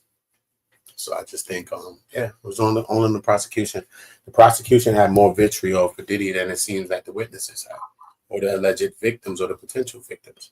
They were talking about Diddy too, but it seemed like the way the prosecution talked about Diddy and the way those people talked about Diddy, it was like 2 different things. So when it was like this tale of 2 trials, it seemed that way. You got the evidence is one, and we are sitting here waiting for more evidence to come. We did get Jane. You know what I mean? So if they didn't have Jane, they'd be like, nah, just fling this whole thing. But they did have Jane, you know what I mean? Whether you believe Jane or not, how much you do or not.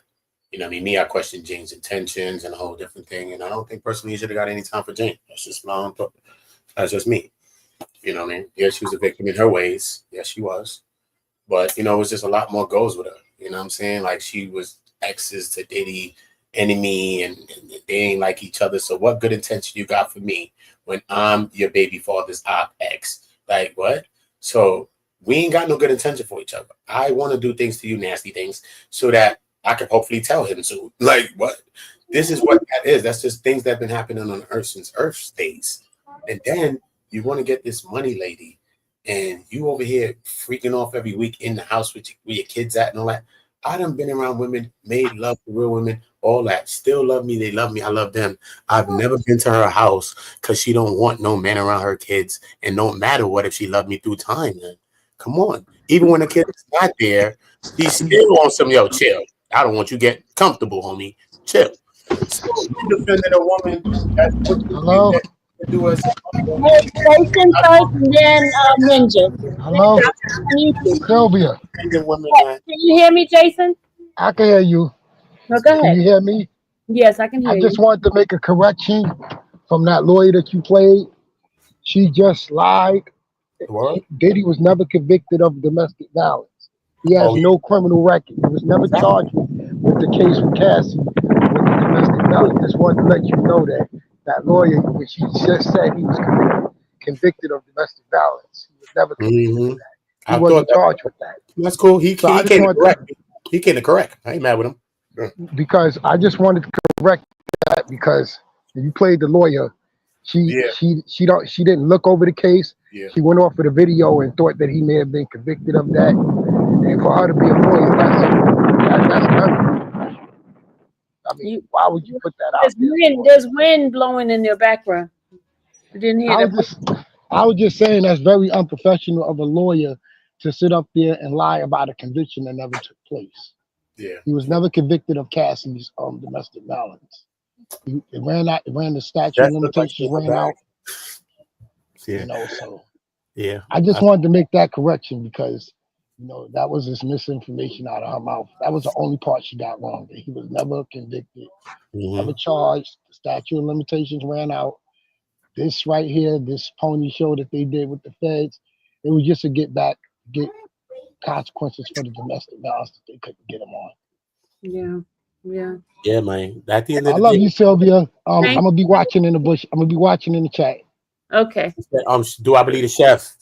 Listen, Hold, the hold chef on, Uda. Hold on, Uda. Let me let Ninja. goes around, so I ain't gonna not believe the chef. Hold on a second. Let me let Ninja speak, and then I'll let you go ahead on. Go ahead, Ninja. Ninja. Hello. Can you hear me now? Yeah, I can hear you now. Okay, I've been following this Clayton Howard accusation, right? Correct.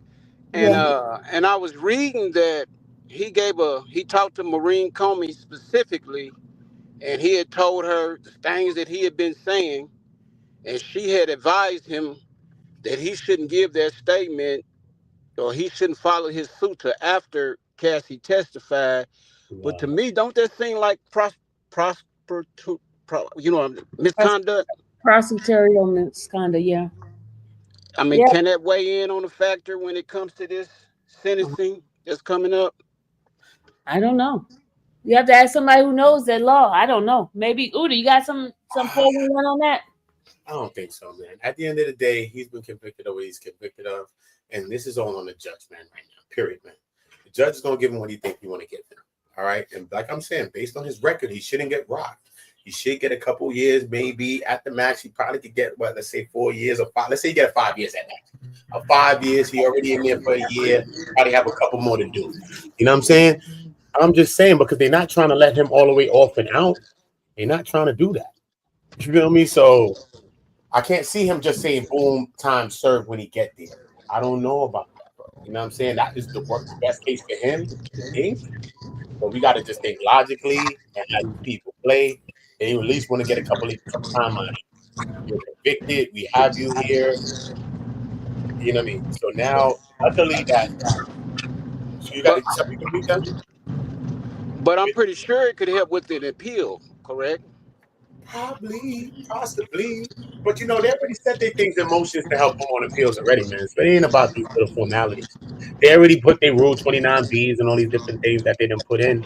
So they already set themselves up for the appeals and all these things already. And then his team also got, you know what I mean, things wife is the top appeals.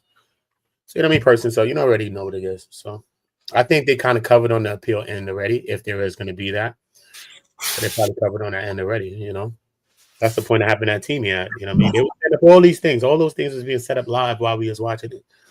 Everything. The defense was live. They didn't even call a witness. They did everything live right there. Motions, everything live.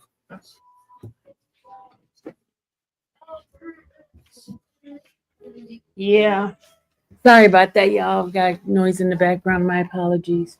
Yeah. So that's what I feel about that. You know what I mean? The chef is out there now. She's making her claims. You know what I mean? People saying, do you believe the chef? Don't you believe chef? I don't know. I know the chef was around, though. So I got to just really hear the chef out and really hear what the chef talking about. You know what I mean? I ain't just the one to say, no. I got to really hear what you're saying. I did post the video of the chef, what she said was saying. So it's not like I'm against what I mean. I posted it on my channel. It's on my channel right now, in my shorts. But I still got to see more and hear more because I did hear her name brought up a few times in that testimony. It seemed like she was very close. She was around stuff. So she may know some things. So we just got to see what she knows and what's her intention now and what's going on with her now. You know? Oh, it seemed like she had her chance to come to court. Could have too, you know. Yeah. Hey, Travis. Probably get cooked up like Dawn. You get cooked up like Dawn Richard, now your case looking shaky. So you don't want to get up in there and get cooked. You ain't got no case after you get cooked. You're gonna be looking wild. Like Dawn Richard. You had a case before that, but now you're looking like you coming to see the man trying to get in contact with the man 7 times. How he's sending you DEATH threats, but you were trying to get around him 7 times. Like, what's going on? Stop. Yeah. You know what I mean? Okay. Hey, Travis, go ahead and speak because I don't want you to get lost in the sauce.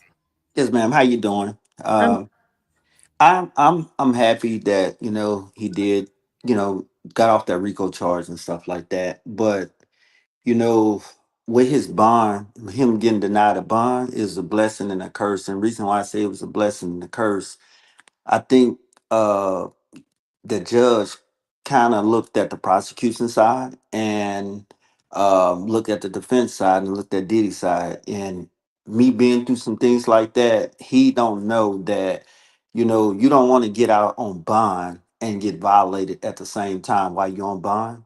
And then the judge will have stricter sentencing guidelines, even if you mess up one time. So I'm glad that he went back into, the facility and to serve his the rest of his duration of his little time until his sentencing, because main thing is I didn't want him messed up in that system playing the games. Let's get from under the prosecution, and once you get sentenced and you can get on out. And folks, keep all these experts that's coming out talking about he gonna get 10, 5 years. His time has been served under the sentence guidelines, and being in the feds and fighting the feds, knowing they ain't, that judge is not going to give him a stricter sentence. He's not no convicted felon. He don't have no prior charges. No matter if you say you should have got him on something back in the day, you didn't. And the judge gonna have to, it's gonna sentence him under them guidelines. And he gonna, if he going here and accept responsibility, he gonna have a 2 point reduction. When he get to that 2 point reduction and run all his time concurrent, he's going to be looking good and he's able to come back home and savage his life back. So that's all I got to say. Thanks, Travis. It's all up in the you now. Sophia. All right, Uda, go ahead. Sophia. No, I hear what he's saying. I ain't against none of that. Facts. But like I said, it's all in the judge, man. It's all in the judge. It's out the jury's hands, out of everybody's hands now. It's up to the judge now. Whatever the judge, Aaron, is going to do. And the judge seems like a very fair judge, man. Even the jury seemed very fair as well, man. So, you know what I mean? They did what they did. You know what I'm saying? They didn't say, yo, you're not guilty of everything. They said, we don't believe Jane and Cassie to the point of the trafficking. We believe that they were most consensual. Is more to this, or it's muddy to the point that we have a reasonable doubt here. And they did the right thing because there's a reasonable doubt there. So they didn't convict there. And on the RICO, maybe they seen the bribery, they seen elements of the awesome, whatever you wanted to show me. But there's still reasonable doubt there as well. So he's just going to modify that. And they convicted on the two things that they thought was the thing. So, you know what I mean? We just got to say, hey, the jury did their thing. You know what I mean? So now we're just waiting for the judge. And Judge Aaron, I'm telling you, if you listen to him, Sylvia got the graces to be in that court every day. I went up there a couple times. I got kicked out one time. But yeah. So they're talking about did he look locked eyes with her? Yeah. So right man, go did he lock eyes with me when they kicked me out the goddamn court? But I got kicked out way before MTA. Yeah, man, we're just going for the judgment. Like I said, but his record speaks more than anything. It's not about who you are. It's about your record. You taking responsibility, owning it right now. I mean, all of them matter. Owning these things. You know what I'm saying? All of these things contribute to a sense of yes, own it. I mean, you have to talk about some real things. Listen, I need to live my life again. I got my daughters out. I'm going to be one of the leaders against domestic violence. I'm going to start my own charity, my own thing, give back to people that's domestic violence survivors. And be a leader. You know what I'm saying? And that's what he got to do right now. Man. He got to be a leader in that. He may not ever be the same Diddy ever again, but he got the chance to do that. He got the chance to step up and help some of these survivors and people that's dealing with domestic violence and be a beacon in that manner. Maybe he'll never be the same Diddy that we know, but he could be that. That would be a good idea. Hey, Miss Sylvia, I have a question, Miss Sylvia. This is Travis again. Okay, I'm Make a Ninja, child. hold on, make Ninja mute. Make Ninja mute Ninja. Travis is going to talk because they got a background noise behind you, Ninja. So mute Ninja, Sylvia. So I've been following this Diddy thing from when they first was bringing before the Fed charges. Okay, now let's backtrack. I hear folks say survivors, survivors, survivors, survivors. First of all, I'm a survivor from my mom getting killed in 82 from domestic violence. And there's different ways to look at DV and looking at how it would affect a child or a family, especially when somebody getting killed. And when I hear like somebody like Cassie them use that freely, there are survivors, they're survivors, it offends me because the thing is, she told her mama, she wrote a book, she took that book and tried to sell it to him for $30 million. He turned her down, then turned back around before the deadline. All of a sudden, she filed a lawsuit. And the thing is, that in my mind triggered me as her being a willing participant. She put herself in that situation. She could have walked away. I don't think that she was groomed in any kind of way. You know what I'm saying? And it offends me and my family that had to deal with this since 82. Now I'm gonna be 45 this year. And what happened to my mom, it still affect me and my grandkids and family to this day. We still not close to this day. And for to hear survivors, my mama ain't have a chance to be a survivor. You understand? And I keep hearing that word using so freely. But one thing that I can say is this: once her parents got involved, why they didn't call the police? She told her mom. She knew what was going on. But I just think that was there for the lifestyle and the money. And when you get caught up with anything for lifestyle or the money, you will fall for anything. And it don't got to be just for domestic violence. It can be other things that you'll fall subject to. That's true. So, But so the still, thing is this: I want people to stop saying the survivor because now you're offending other folks. in a point though, but no, she's a survivor at a point too, because that's I what we I also do. What we also do, I understand. what we I also do, understand. Travis, and condolence to your mother and anything, and no taking away from your mom or anything that you've seen from your lens or your paradigm. But we also use our own traumas and see that other people's traumas can't be traumas because we've seen trauma in a certain kind of a way. So You know what I let me mean? ask you something, Trauma brother. comes different ways. You know what I'm saying? So you know, what I mean? It could be Let me part ask you. and Let Let me everybody part. ask you. have their opinion, y'all. Let's everybody have their opinion. Yeah, Not I like know you have opinion. Let me ask you a question. I'm not going against him what he's saying. I'm just saying. Let me ask you a question. That's all. This is my opinion, which is why I say she ain't a survivor. Yeah. Like me and my nephew right now on the Fed case, right? Okay. We it's the same thing with Diddy going through. We went in the case. We looking hopefully to win the case because a lot of things was wrong, right? Yeah. But if I take my nephew at 17, 18 years old and I teach him how to do illegal things, and Hold on, Travis. You breaking up? no, his You just phone. went out. You went out, Travis. Hold on, you hold can up. hear me? Yeah, you come back. Yeah, you there. You took your So nephew Hold 17.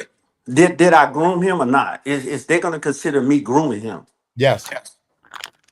I beg the difference. They're gonna look at that young man like they're looking at him right now, and they're gonna basically say, "You was a willing participant. You over the age of 18, even if he was 17, and they're gonna trial him just like they tried me. You're a part of the crime. Cassie committed crimes herself, even if she was willing, like with the sex trafficking and all that, what he was getting charged for. She was a willing participant. She broke the law too. She So was. you shouldn't take co-conspirators and turn them against each other. You trial both of them. Try She all of them. should. She should got time too. They try all of them. So that's why I say if it's anybody you want to blame, you got to blame the government because the government is the one that gave out immunity deals like Oprah Winfrey over here. Everybody, you get immunity, you get immunities. And Right. and listen to me. So let's say Diddy didn't beat his case, right? And all these other people got immunities. Let's say these victims are out, the potential victim, Cassie Jane, whoever, they out in the club, they out anywhere, they see D-Rock, they see Christina Courtroom, they see this brings back the trauma. So regardless if you think you got the one monster under the bed or in the closet, what about the ones under the bed? What about them? If you think Diddy is this, then you think they all are. If you think this is a Rico. So this is what I'm saying. Did they want the victims to really get justice, the prosecution I'm talking about, or was this just their thing? It's not about the victim. It was No, about them getting a win. Was it about the win and not about the victim's justice? Because they could have probably tried a state case. It might have never been everything you wanted because of statute of limitations, but it would have been a case. New York City don't play. New York State don't play. Whatever the case was, it had been violence that happened in their hotels. New York, I'm from New York. They would have cooked them, and he would have to plead guilty to a lot of this domestic stuff. It'd have been a more domestic centered case. We'll be looking at both people in a different way because we would have seen the domestic violence that both people went through. Great. So can I say something? Go ahead, Yes. see. Something.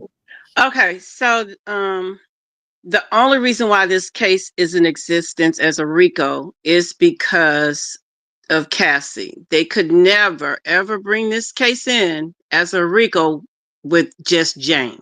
Jane would have just been prosecuted. I mean, it would have just been a state case. Great. The reason why they did this case is because of the video and all the little stuff that was being said in little lawsuits. They could not bring this case in. Anything, I think I said it a couple of days ago on your live, Miss Sylvia, that anything Cassie is past the statute limitations. They can't bring it in. The only way they could bring it in is that they had to have another one lined up. The another one lined up was Jane.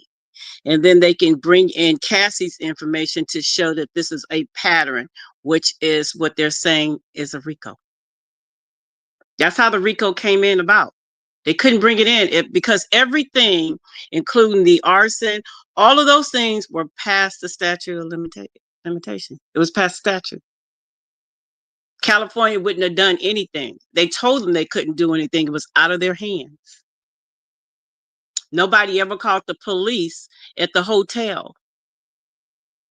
So there was no bribery. True.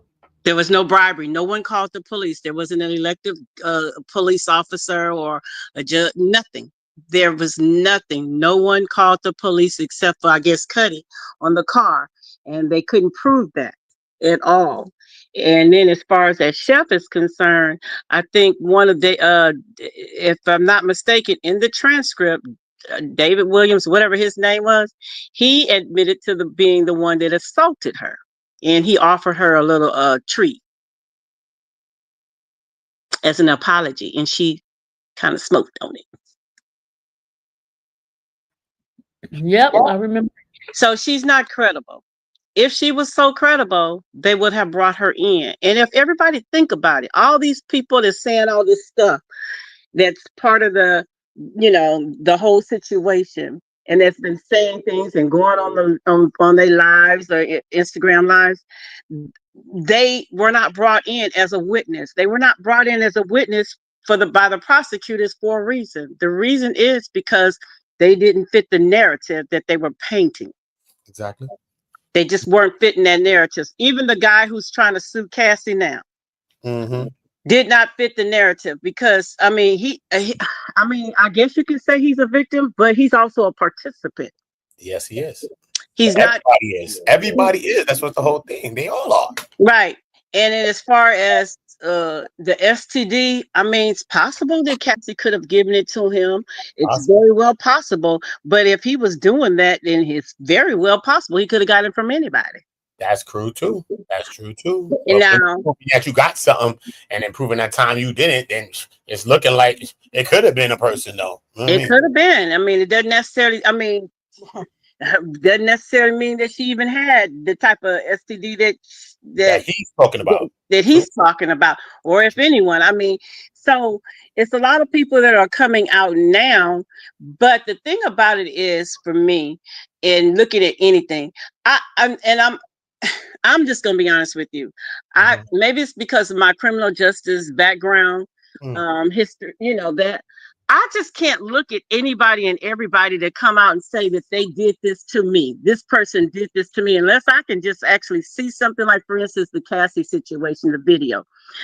You just can't come back. I mean, I must sympathize with you, and I'm not going to say I don't believe you, but I'm going to reserve until I see more evidence. see some facts. I have to What see about what you evidence. feel about? So what you feel about? Sorry to cut you off, Cito, but what you feel about like? Because I was watching this case, I've been there, so I'm like, what the hell's going on? Because look, first of all, the prosecution brought up 2 escorts out of the whole 15, so we obviously know them other people saying other stuff and they didn't want to call them. But the 2 that they did call didn't even corroborate each other. Punisher was saying one thing, and Phillips was on a whole nother thing against Diddy. Punisher's kind of sounded like he was kind of on Diddy's side in a way. I don't know. And then he went out and did this tour, this press tour. Like after a person gets off the stand, like a big witness like him, because he's one of the escorts in this, he was a big witness. After you get off the stand, then you go on a whole tell-all press tour. How does that affect the case?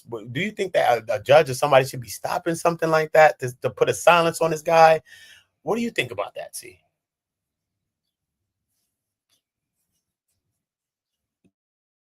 Say he couldn't. I mean, I'm pretty sure people were reaching out to him. So if the judge didn't put a restriction on him, then it is what it is.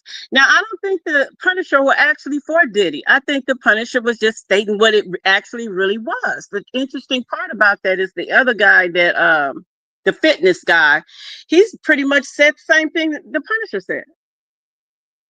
This is what it was. I mean, and the KK? Corroborate, the other one. Cabral. You know, they come from the same, I guess, agency or whatever, and things like that. So this was something, the swinger life definitely was going on. Definitely was going on. And I just think that Cassie got into a world, as well as Jane Doe, or got into a world of, this is what I want to be a part of. I cannot condemn somebody of what they like in their bedroom. Seriously, whatever they freak is, whatever they want to do in their bedroom, that's on them. And I cannot, and whether it's a male or female, because let's not get it twisted, because women, you know, introduce men to things too. Let's not act like we don't. So my thing is, if they consenting adults and you are introduced to whatever it is you introduced to, as an adult, you can say, this is not for me. Or you can say, I'll try it. I'll try anything one time. If I don't like it, I'm out. You can do all of those things. So I can't look at those young ladies as victims. I mean, I'm just being honest with you. Now, do they deserve any domestic violence? Of course not. No one does. Of course not. But I just cannot get into the fact that you're going to be saying all these things. And then I'm going to have to reserve, if you're talking about justice for all, and I said that word, justice for all. Everybody's innocent until proven guilty. And if you're talking about justice for all and something may have happened to you, then you have to understand there's going to be another side. And we got to hear that other side. Because what was that? The YSL trial. We heard all this stuff. And then when it all came down to it, was like, what? You know, everybody got a job to do. Prosecutors got a job. Defense got a job. But they made a terrible mistake on this one. They didn't know, they got confused emotionally of what type of trial they were putting on. And everybody who saw that video 11 times and still want to keep referring back to the video, they are also emotionally attached to the video as opposed to what the trial was really about. That is so true. That is so true. Because if you take away the video, just take away the video, then there's no domestic violence, correct? No, nothing. Yeah. So you take away the video, there's no domestic violence. You even take away the little part where Cassie said that she got her head bashed or whatever, and all that stuff. Because, I think in the trial it also said sometimes Cassie said it. Sometimes I started, sometimes he started. Yeah. And and then there was the knives he threw a knife, she threw a knife back. Let's just reverse it. What if she threw the knife first and it hit him in the chest? Would we have the same reaction? No, people would not have the same reaction. Only thing I can say is get your emotions away from that domestic violence and hear the facts of what they are presenting. the prosecutors messed this up Yes, completely. they did. Yes, They they did. messed it up. That's why I tell people that's where you need to control your angers and your points at. That's where you need to do it at. Why And did they do it? Why mhm, did and I they do think it? they messed Like, it up. the Right. Southern District of they do not miss RICO. These people damn near created RICO. New York City, they was taking on the mob with this thing. These people don't miss these things. They don't RICO some of my friends. What? They Yeah, made RICOs like that? I don't know, man. Did they want to? That's the question. they messed it up because for one, they needed Jane. They needed Jane, so they were trying to create a Rico. They knew it wasn't a Rico. All that other stuff, they knew it wasn't a Rico. They knew it. They were trying to create the Rico by pulling in Jane. I mean, let's face it, Jane was about to freak off up until the day he got arrested. Mm-hmm. Mm-hmm. So, I mean, and then I understand when the jury was asking questions like they wanted to see Cassie's statement and things like that. And, and I already knew when they asked to see Cassie's statements, Yeah, it was up. that's what they were looking for. They wanted to see if all the statements where Cassie was saying that she loves freak offs forever, and planning freak offs and birthday freak offs, and she's upset about. They wanted to see that Yep. to And make domestic sure. violence is the issue. Domestic Mhm. violence is the issue, not the trafficking, not the tuition, not the FO. Domestic violence was her issue, like she said in the thing. Right. So that's what they wanted to see. And like I said, they messed this up so bad because they knew it was nothing. I mean, come on, let's be honest with you. Would they really have brought a person into court to talk about a swinger's life? No, No, no. That's no. the average American. Then you probably bring in because it's a lot of people in America, man. It's a lot of people that's living in that lifestyle. They have parties, so it's obviously people there every time you go. So you And could I be just don't think that Americans, he was right? guilty of the transportation, but because of how they updated that whatever that man's act law, because the majority of the men don't even know they committing that crime. It's crazy. They don't even know they committing it. Hey, ma'am, I have a question. Yes. Because I'm glad you're bringing all these topics up, and now it's making me feel better. Because I feel like Cassie was no victim either. But what you No. think about the balcony incident? Because when they said that he took that girl and dangled her for a good amount of time over a balcony with 17 story, whatever story it was, I was in Wow. my mind was like, you got to have some common sense like that. Like there seemed physically impossible for that to happen for Well, me. well, yeah, I agree with that. I mean, I'm just be honest with you. Before the defense came up there, and when Bono said that he grabbed her by her breast, and then I'm looking at this girl, girl, you look like a tomboy. Yeah. I can't see Diddy grabbing you that way. I just don't see it. But Yeah. okay, anything's possible. But when they said that, when she said that he dangled her, and I was like, off a balcony, and you just wiggling your feet, I'm sure he would have dropped you. Was dangling. Your feet was dangling. That's what I'm saying. And They you hold you would over it like a baby. A right, person's holding you over the ledge like a baby. baby. He would have dropped you because Diddy is not that tall of a person. Yeah. And I was just waiting on the defense to bring in an expert because to me personally, I think he could have been subject to falling over the balcony itself if he did that. Well, they need to bring in a person because they had already knew that she was lying. So Westmoreland did her job, and I mean, Yes, he did. now I can tell you, I have one of my sons, and he got mixed up with a situation, and it was a trafficking case, Mhm. and he didn't know. And the girl that was in the car, she was 12 years old.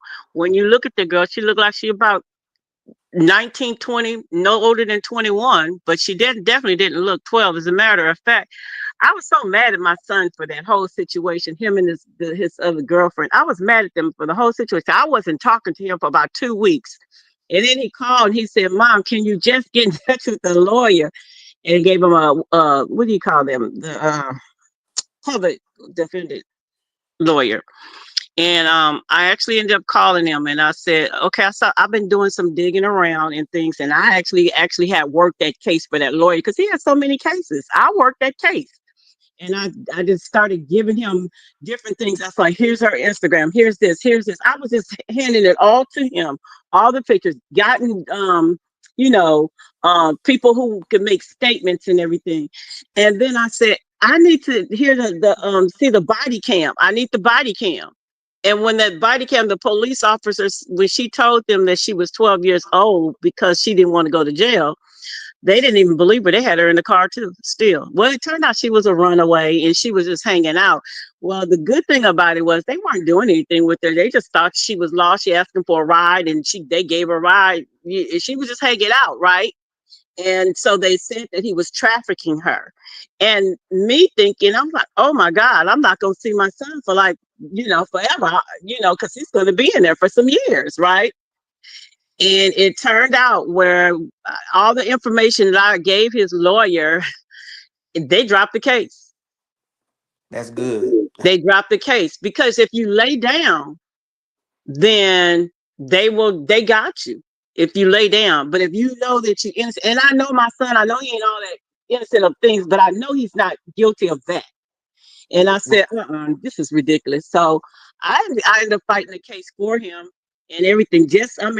I'm working a full-time job and I'm fighting his case at the same time. And at the end of the day, that body cam and all that information that the police have said in the records and the foster care and all this stuff, okay, they dropped the case against him. So let me ask you something about your case with And your I'm in son. Texas. Yeah. So you So know I'm in how Louisiana. With the Jim Crow law still exists. I'm gonna ask you a Mhm. question. So when your son got arrested, and I'm pretty sure they put it in the paper, Instagram, on the news, he 100% was guilty by his peers, right or wrong? So they didn't put it in the news. They Texas, it takes a lot. It's gotta be real big before to go into a news. In Texas, unless it's like one of those big rings or whatever, then your picture will go all over social media and things like that. Well, it didn't go in the news at all. He was in there like almost a year, but I was fighting the case for him and things. But yeah, I know about they do that out here. And typically, what happens, they are actually watching. They'll watch you for a long time. Yeah. And in my situation, just like with Diddy and your son, I don't know about your son, but they stacked charges. So when they stacked charges, went to the bond hearing the following day, they had put all the stuff on the news like it was 100% guilty, but the attorney ended up getting 95% of the charges dropped, gone, and they hit my nephew with a bogus gun charge. Like, he's not even a convicted felon. They charged him with a gun that was in another location just to build something against him. And then they took my financial records and added it all in. And I didn't even know that there was surveillance in my house, which I had nothing there. So when they built that case, they came the wrong way. But the thing is, in the public eye, just like Diddy was, we was 100% guilty. Yeah, Guilty. that's what the process. I mean, that's the way it is. All over the world, nobody takes in accountability account that you're innocent until proven guilty. I know we live in the world that says that, but we live in a world of judgment.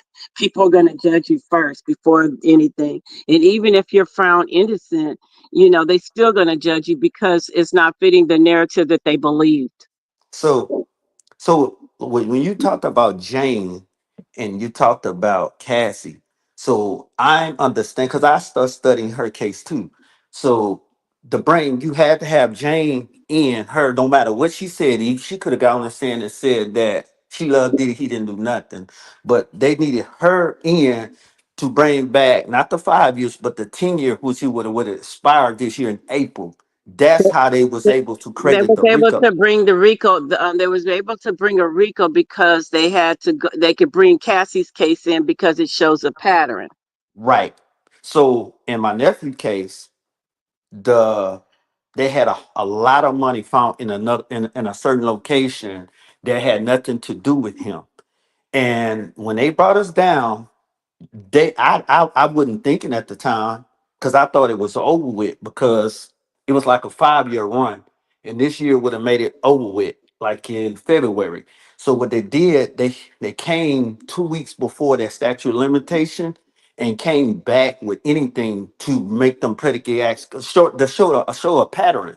Hmm. So the thing is, when they're trying to show a pattern, I'm not knowing, so they couldn't get him with 2025. They kept me on 2025 and said, oh, we're going to charge him with the 2020 case, which they brought it all the way back up. But what's come out to us is the prosecution just wanted to find a way to keep the money from 2020. So Right, they brought that stuff right. right on Because a back. RICO means that they get to keep your money. Yeah. Because they're saying that she made this money illegitimately doing, washing money or whatever the situation is. That's why the RICO comes about. They get to keep your assets, they get to keep your money and everything. In Diddy's case, they don't get to keep his money. They may make him go to asset forfeiture trial or something like that, like they did Doug, but they supposed to return anything and everything to him. Yep. Yep. He wasn't found guilty on any of those things. So that's the whole thing. In Diddy's Well, case, I think it was just more. You It was. got myself, Uda. I think in Diddy's case, it ran deep. I mean, the state of New York wanted that money.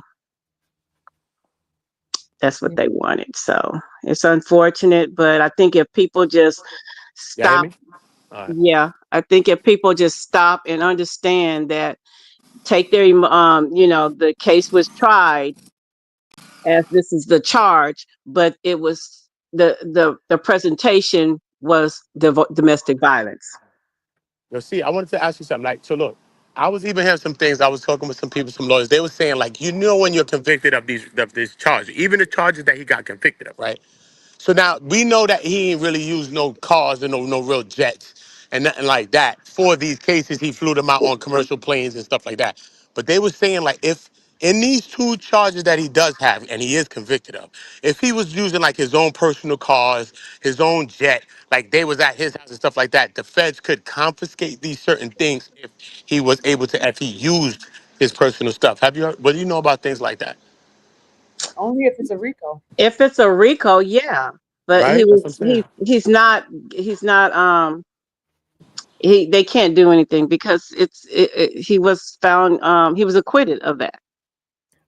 But even with the two charges that he have, which is these two federal charges he has, which is ain't RICO, Oh, you're but these saying the two federal charges, transportation or like the if you aided, like let's say the two shit was instead of it was commercial flights.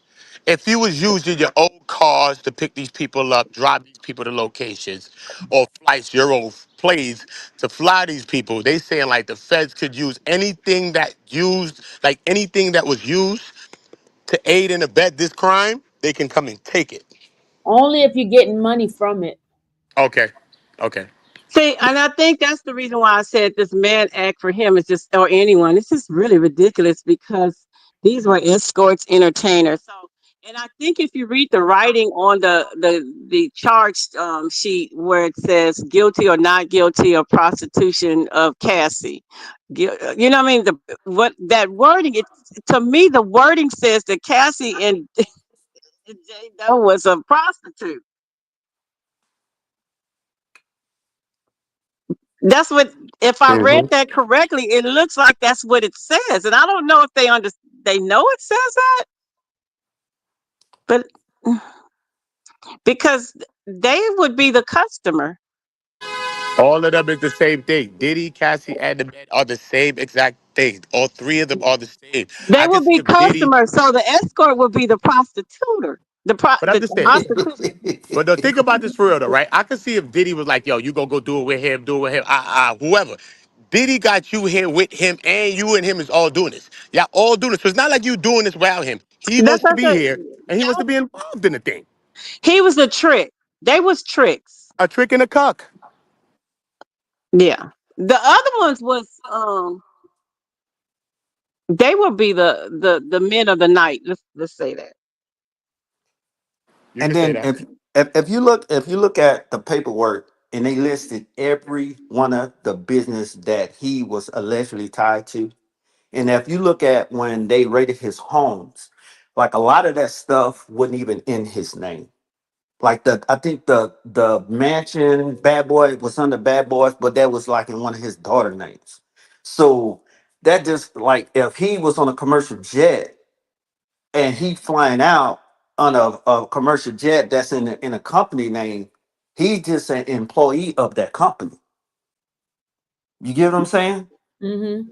He's just like employee of that company. So that's why the feds came in and said, we want to come get all this business. We want to get all the way in there.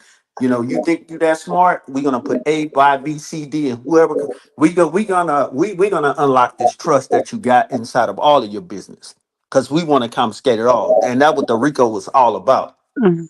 And I think people thought that he just jumped up and did all this, but Diddy had been put those things in his kid's name because he wants to leave them something. And the thing is, you gotta Or his realize mom, he wants to leave his family something. I mean, everything in your name, and if something happened to you, it it's comes to the easier. Yeah. So so I don't think that Diddy just jumped up and started moving assets in his name. I no, mean, he you didn't gotta even think realize, he was gonna be arrested.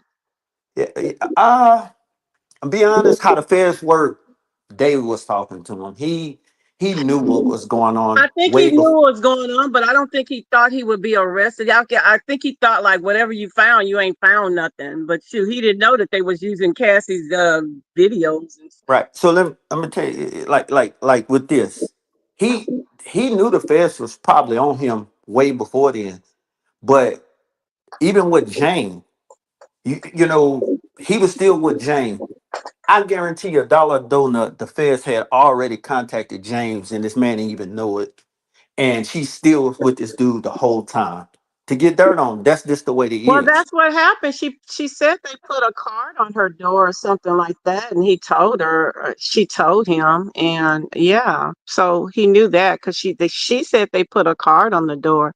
And then she said that she had read the lawsuit. I think she kind of flipped the script when she thought that he was going to be found guilty. She thought that he was going to be found guilty. She said, "Okay, I need to look out for me. Let me go in and put a little sprinkle of a lie on here so I can get me a little something."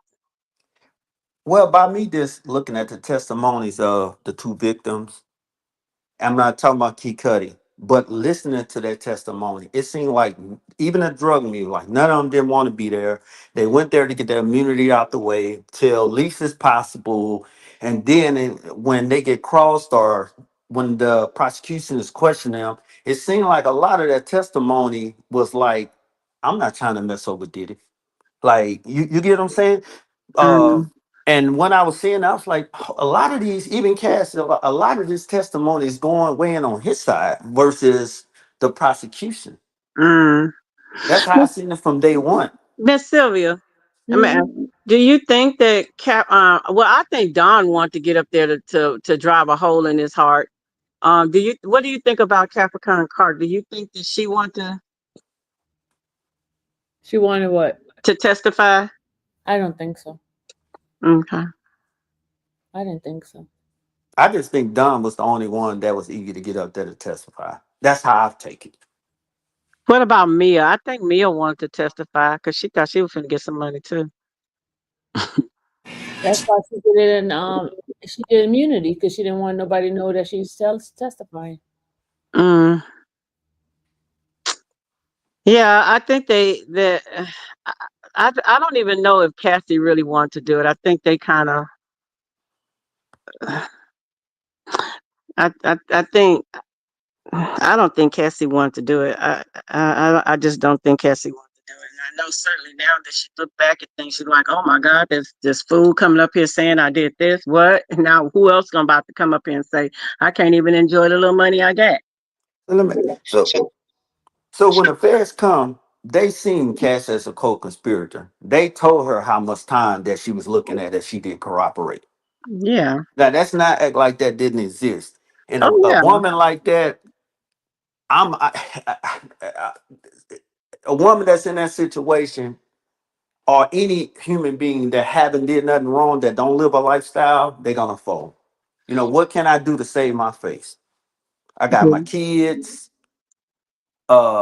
I got this, and that, and other, and I guarantee you, you know, to get these women to flip, they probably was showing Cassie, Mia, John, Daniel, wherever her who she is, showing them picture. Oh, he with you, but why he was here? You know, that's how they get the women to flip. Yeah, because You of know, jealousy. Yeah. Yeah, they showing they're making them jealous. Yeah, Oh, he did this, but he bought her a bag. You didn't know about this, right. huh? Mm-hmm. Mm-hmm. Mm-hmm.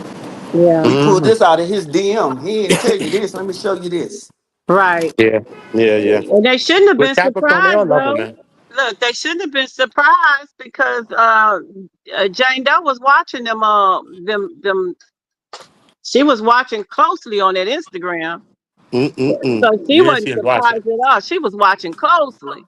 Yeah, she ain't nothing to play with though. Jane ain't nothing to play with. She know what the hell's Yeah, going on. and I don't She think knows they what's going on. want to call. There was no way they was gonna call Christina Court because it wasn't gonna go their way. But everybody has some kind of love for him, though, man. Even Yeah. So right? let's say, Capricorn, she had some letter talking about them and their love Hold on. and all this other stuff. See, Yeah. phone for a minute. It's like, oh, don't now. Yeah, yeah, Capricorn. I think it's gonna be really weird. And Tuesday, so Tuesday, what are they gonna talk about on Tuesday? Tuesday, mute yourself for a minute because I hear the repeat. Okay, Tuesday they're doing to see whether or not they're going to expedite the sentencing date, whether or not they're going to move it up.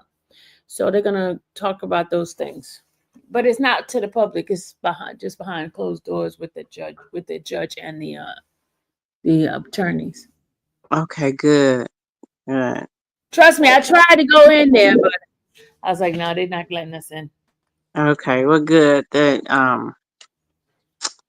I wish I don't think Puffy is interested in doing anything else with anybody. I think he's a family man. He definitely didn't want to be taken away from his family. I don't think he cared about business No wise women. stuff, but his family, that's just Yeah, something he did not want to be taken away from his family or never. anything.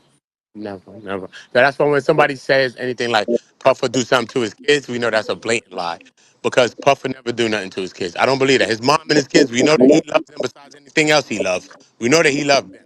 Just like I give you the reference of a Will Smith, you can say Will Smith is this and this and that. Even if he kissed Jaden on the mouth, you are never gonna say to me that you believe that Will will do anything to Jaden. You're not gonna tell me that because you don't believe that. Mhm. You know what I'm saying? So Yeah. And they were saying something else also. I can't remember what I saw, whose live that was. They were saying something about um, the king. Somebody said king. It might have been our old girl, not even close to his son or something like that. And they was talking about king. Um, and I said, shoot, everybody got problems with their adult kids or their teenagers. Sometimes you don't like them. Hello. Sometimes you just don't like them. I got to tell my kids too. I love you, but I do not like you. But it don't mean that you don't love them and you're not gonna back them up. And they were talking about. I guess it was because he was celebrating that his dad was acquitted on the RICO and stuff. And they say he don't even like his dad. Like what? Man, that's these people crazy. be talking some craziness, don't they? That's crazy. But people just put out the things that they feel within their own selves and what they feel about their own lives. That's That's what true. people do, you know what I mean? They just push out what they feel and then they can't get out. That's all it be, you know what I mean? So for me, like even me, man, I ain't there to judge his kids. I ain't there to judge his moms and all them people. I still got my bias that I feel about that he still, son. I tell you, but it is what it is though. But I can see the case for what it is and see what the prosecution tried to do. And the prosecution tried to make us convict him. Yeah. so let me Word. ask They y'all a try to make question. us convict him, bro. They try to make us do his job, the public, us. Let me ask y'all a question. So once all is said and done, Puff is a smart man, and we can see what the picking up his attorneys and stuff like that, and him being involved with his case, writing notes every 2 minutes, and he showed me what a Scorpio really is, and I knew he had it in him because he's a Scorpio. And the thing is, what you think he gonna do you think he gonna go full throttle against the liquor company since it's an all clear and go? I mean, do you think he gonna go after them? Nah, that thing is over, bro. As far It's as the over. liquor company, didn't he already That's done. settle? They already settled that. I It's over. think I'm just asking. He didn't have to do anything. They settled it. I thought he had dropped him. I thought he had dropped the lawsuit. Nah, they settled it. He did drop the lawsuit. He did drop it because we read the paperwork on it. So he dropped the lawsuit. Yeah, but they settled out of court. Okay, all right. Yeah. Yeah. I think he's just going to. Well, for one, I mean, maybe some of the bigger people are not going to mess with him up front, or maybe they will get him in the background and not say nothing, maybe like silent partners. But it's his business ethic is undeniable. Yeah. His business ethics are undeniable, and the one thing you'd rather have him on your side than on the other side, if that makes sense. Right. You know, you definitely don't want him as a competitor because, you know, people have been saying things about Puffy for years and years, but people still done business with him. They say he's a very good businessman. He's smart. Mm-hmm. And that's one thing as far as, you know, our people, like, even if you're in a disagreement with somebody or you're in a debate with somebody, always come to the table with a piece of paper and a pen. And I'm gonna tell you why, because and then allow them to speak. Allow that person to speak, and as they speak, write down stuff. Mm-hmm. So when you write it down, when you get ready to speak, your thoughts are those are your bullet points that you want to touch on, because you know that's how you win arguments. Yeah. That's how you win arguments, because you stay on point. When you argue, when you just arguing back and forth with a person, you didn't forgot the point that you was trying to make, because you know you got to they didn't call you a name, now you got to call them a name. So stay on point. And that's what the prosecutors didn't do. They didn't stay on point. They forgot. They were too emotional. They was too emotional. They couldn't remember what they was actually arguing about. Yeah. So that was the whole thing. Miss Sylvia, when you go back home? Saturday, y'all. Saturday, I go home. Oh wow. Well, I got you on tomorrow. Thank you. I have to go to so from the cash app. I have to go and put money in that account because I don't keep very much money on that account. I prefer other means instead of Cash App because Cash App charge extra. What about Zelle? Zelle is fine. Okay. Cash App charge me for you guys putting it in there, and they charge me for taking it out. So I'm like, oh. Wow. Okay. So Zelle is just what number? How would I do Zelle? It's 770-856-3091. Wait a minute. 770 856 Mm-hmm. 3091. Okay. I'm gonna have to put that. Lovely lady said, "Come on, Sylvia. I'm telling you the truth. They do. They charge you putting it in because what they like. Give me $20. Like I'm not getting $20. I'm getting $19 and some change. They take out. I think when they well, yours might be a little different because you know you might have advanced to a different level. But I know when somebody sends me money, if I don't just transfer it like to my checking account, well, it goes to like if you want to direct, you know, like checking, it's like a couple of days maybe, I think, as opposed to right now, then they charge it on the right now. That's definitely for sure for me. Yeah, they had shut mine because it was a personal Cash App before, right? They shut it down. I couldn't do anything. Forced me to put it into business. Right. That's what I thought. Yeah, they forced me to do it. I had no choice. I tried to argue with them, but it didn't matter. Yeah, I thought that's what was going on with that when you said that. Yeah, mine is personal, so even with that, I have to be a little bit different on how I'm but my grandkids, they stay in my pocket. They be at school texting me, send me this. I want to Uber Eats. Send me that. What?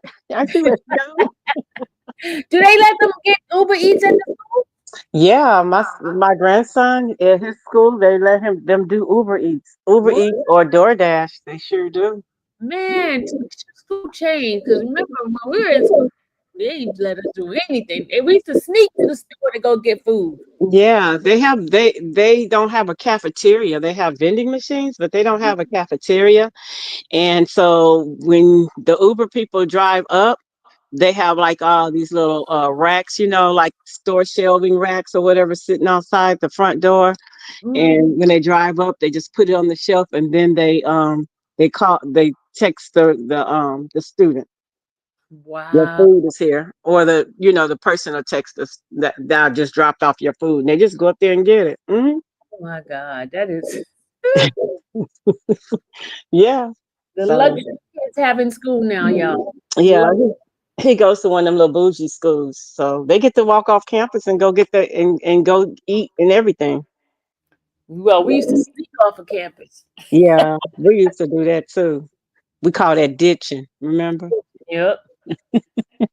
And stuff. So, but yeah, I just be glad when this is over with,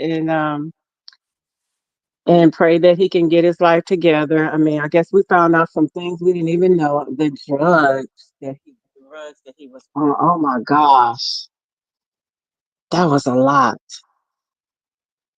to function like that. Oh my gosh. Wait a minute. Somebody put this in. Hold on. Usual suspect says that there's a lot of mess. He put it. She put in the case. He said this person raped her with the what's the name? The remote. TV remote. Oh Lord, these people. What they say? That Diddy raped her with the TV remote. Ugh. Like I said, it's gonna be so many things coming out. But like I said, I feel like this: if they knew the case was going on, they could have easily called the prosecutors and stuff. So all these cases, all these civil cases and things like that, I don't think them is true. It's about money. It's about It's money. about money, and they're gonna have to prove all of that stuff and everything. And it's just everybody wants. Shoot, as far as I'm concerned, child, the lady with the blue hair could be saying all kind of stuff. Mm, mm, mm. It's just a civil case. Anybody can go do a civil case. Yep. Anybody. So I mean, it's money grabs. Like I said, I just pray that he can get himself in rehab. I know he's probably clean now, but still he has to go and Yeah, you he should know, take those classes because that'll also give him time served too. yeah, he needs to go to rehab. And once an addict, it's forever. So and that's even, for Cassie and Jane Doe. I mean, they need to be in rehab. Hmm. So, and I know Cassie's probably already went because she's on methadones or whatever that is. So I'm pretty sure she's in rehab and stuff. So hopefully they can get their lives together. And you know, Cassie, she's making sounds like she's making better choices with her life, and that's the good thing about it. Hmm. She's made a better choice for her life, and it took a while for her to get there, but she got there. Yeah. She Yeah. got there. She got two girls, so she have her life to reflect on how she want her daughter's lives to be, and What's that's the a good thing. new baby? Is it a boy or girl? I thought that don't she have two kids already, and this will be the third child? Yeah. Yeah. So this third one, I think, is a boy. It's a boy. Okay. That's what I think. But the two girls, I mean, she has her life to reflect, and she knows that this is going to come out. This is forever stained on her life, so she's going to have to sit down and have those conversations with her daughter you know, and Hmm. that's the bottom line with it. And as far as Miss Tissa is concerned, if you want to be a real advocate, be one. But I think she's just crashing out right now. It's like, it's almost like she's not willing to accept what it really is. Yeah.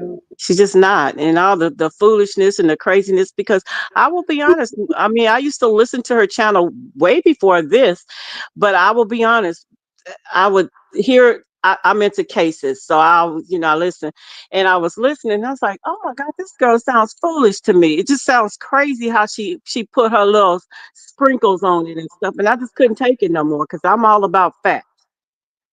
That's Mm. I'm about the facts. So even if the facts don't support what I want it to be, It's the facts. Yeah. There's nothing I can do about it. I can't go and change it. It is the facts. You know, it's like your kid. Did you eat the ice cream? Yes or No. no? Yes or no? No, I didn't eat the ice cream. And then all of a sudden, here goes a picture of who actually ate the ice cream. The dog actually ate the ice cream. And then I'm sitting up here, punishing my child for eating the ice cream that they didn't eat. And That's you didn't apologize to the child and after you put the dog. right. And then instead of right, and instead of saying, well, it shoot, you would have ate it. You, Ah, you still beat him for would have ate it. you would have ate it. It ain't like you ain't done this before. That sounds crazy. Instead, oh, well, I apologize. I really thought you ate it. Do you think she'll ever apologize? I don't think she will apologize because so I think she has this a narcissist syndrome that she or habitual liars. Sometimes it just comes easy to lie. I had an aunt like that. I have an oldest. I mean, not my oldest sister. She older than me. I have a sister that's like that. Yeah, I have an aunt that I mean, she'll tell a story and then she'll add all this extra stuff on there. And then my mother would call me because my mother is in Nevada and my aunt, she's rest in heaven. She would come, she said, oh, do you know that this happened? I was like, I was there, that didn't happen. And my mother would be like, what? I said, no, this part happened, but that certainly didn't happen. So it just comes easy to my aunt. She would just lie. Mm. Yeah, like I said, I have a sister like that, like your aunt, and like you said, it come easy, and it comes to a point that they believe their own lies, Right, and they'll exactly. keep it on, even if you catch them in a lie. They're gonna they'll well, she get aggressive, you this and you that, and she'll change the narrative, and then they'll turn into a whole nother different kind of lies after that. Right. Yep. Like you attacking her or you against her, and she don't F with you anyway. Now, so when I see Mhm. Tisha doing that, I'm like, man, that ain't nothing but my sister Eureka doing the same thing. Yeah, and I mean, I don't know. Just Miss Silver gotta just keep it up. Yeah. Just gotta keep up the facts. And I will say, I didn't know about your channel until the YSL Mhm. trial. I didn't know, but I tuned in every single day and night just to hear all the stuff. And because sometimes I'll be in the Zoom meeting or at work and I can't see it, so I was so happy that people like Sylvia would have the recording and things like that, because it was something to see. That opened the gateway of what was, it should have opened the gateway for people to understand what was happening, what was It, happening. a lot of people did because they tuned in and they understood it. At first, they was like, "Oh, that's a gang member." They were just trying to they were trying to just use like stereotype them. But then when they Hmm. started listening to the case, they realized they were wrong. And then the case was basically for an unaliving that they never saw resolve, solved. Neither one, neither one. Yeah, Case. never solved it. So, and then it made them promises to them family members. So, you know. But I will say, as things was coming up, I was checking, writing stuff down and checking it off. Like, okay, I was checking things off. So I kind of like hold my opinion. But as things come up, I'm just checking it off. Like, okay, they didn't prove this today or whatever. Somebody And said Tissa had a new media pass. No, she did not. She did not have new media pass. She did not. So please stop it with the lies. She did not. She did not, Juanita. She did not. hmm, She did not. Absolutely not have a media pass whatsoever. you got one though, right, Miss Sylvia? I got one before I even got there. And then I Yeah. had to, once I got it changed over to the one they had. Oh, okay. I changed it over to the well, no, I got it because I didn't have any kind of stuff that I did out of New York. The last time I did anything out of New York is way past the 24-month period, which was R. Kelly case. And so I had more work out there. So while I was out there, I went and uploaded some stuff that I did, and then they gave me the new one. Oh, okay, good. Mhm. But they gave me a special one, a temporary one to show I was there for one event, which was the Diddy trial.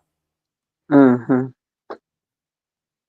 So if you remember, Donnelly used his fan, specifically Dobelski, that went against R. Kelly at sentencing. That is why she gave him 30 years. No, that's not the reason why. The reason why was because of Don Russell. Remember, Don was charged. It was Don Russell, not Dobelski. Dobelski had nothing to do with it. Remember, Don Russell was charged, and he ended up being convicted. Hmm. So why did they charge? What was the criteria behind uh R. Kelly's sentencing? The criteria is he had a lot of people. They had the magistrate Like 8 Jane Does. huh? I said they had like 8 Jane Does in the daggone case, right, Yeah. Sylvia? Yeah. There was some that didn't testify, but he had a lot of them that testify. A lot of people testify. Hmm. And so they found him guilty on all those charges? Mm-hmm. You know what happened to him though? Really, what got him? Because when R. Kelly thing happened, right? Because I had the superseding indictment at the time, and I was reading it at the time, right? But at the time with R. Kelly, you know, it was 4 states that was trying to charge R. Kelly at the same time, and they was debating on which one would go first. Chicago wanted to really go first because remember, all of the first stories happened from Chicago, him being from Chicago. But then New York ended up winning out because New York had a Jane Doe, which was Aaliyah, was attached to their case as well. Aaliyah and You feel Asriel. you Asriel. get what I'm saying? Asriel Clary. Yeah. And they didn't put Aaliyah in there. Remember, Aaliyah wasn't on there. It was Asriel that got him. And then they Oh added yeah. Leah. Oh, so they added Aaliyah. Yeah, but they did has on what's the name act? Uncharged act. Oh, okay. You said Hmm. that charges? Yes, they did. In New York, they did all the charges. Chicago wasn't all the charges. He didn't get convicted of all the charges, but New York they did. He got convicted of all the charges in New York. Yeah, they got him in New York. New York got him. I mean, they won out. They said we're gonna convict, and it was like, all right, cool. So New York got the first swing at him, and they rocked him straight. That's how it went. So Straight up. he was convicted of all charges. How many charges did he have in New York? Oof. I Ugh. think I gotta I go gotta back. go back to see. I gotta go back to see. But he has some things over there. He has some More than things. 10? I don't even know if it was more than 10, you know. Because remember, also, you don't need to have all those things. What you facing is man acts type cases. Hold on a These second. one of these things that do you. You know what I mean? So you don't even need a bunch. A couple of these alone to do you. Hold on, let me go and I have this stuff here on my computer. Hold on a second. But go ahead and talk. Yeah, he had a few of those. But when you read R. Kelly's case too as well, you know what I'm saying? When you read the actual indictment, you know what I mean? Like, you know how like R. Kelly, you know, like when R. Kelly used to go viral, like he'd be on stage performing and then a woman like grab his groin or something like that and it was going viral. Like he Mm-hmm. was actually putting the women, the girls, or whoever there in front of the stage. So he's not like a random person he's going through there, a legend. He's putting the person there. He's going there next to you so you can feel him up right now. Like he getting off on this. Like there's a lot going on with that. It was a lot. It was a lot. Alleged in the case, of course. This was what was alleged of him. And it's indictment. It was a lot. It was a lot of stuff. You know, just trying to show how much of you know, how he's orchestrating it more, and it's just not just random things happen like that random person in the crowd. Is he put positioning the women in certain spaces to do this too? You know what I'm saying? So. Oh, okay. Okay, he had About 5 or so, right? no, it's more than 5.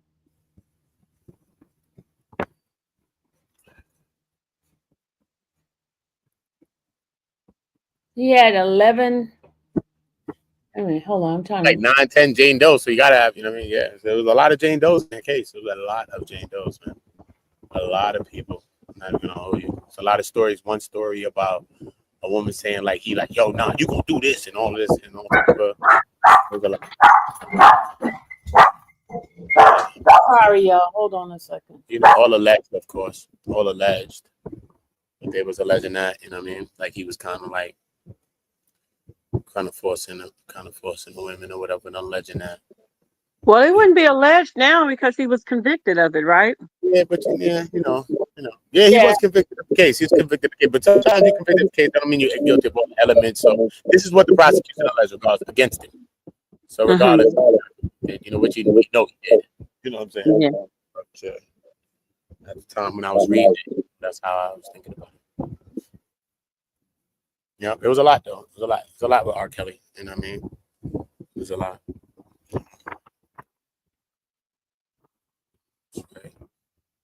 So don't compare Diddy with Kelly. Kelly and Diddy is two different situations.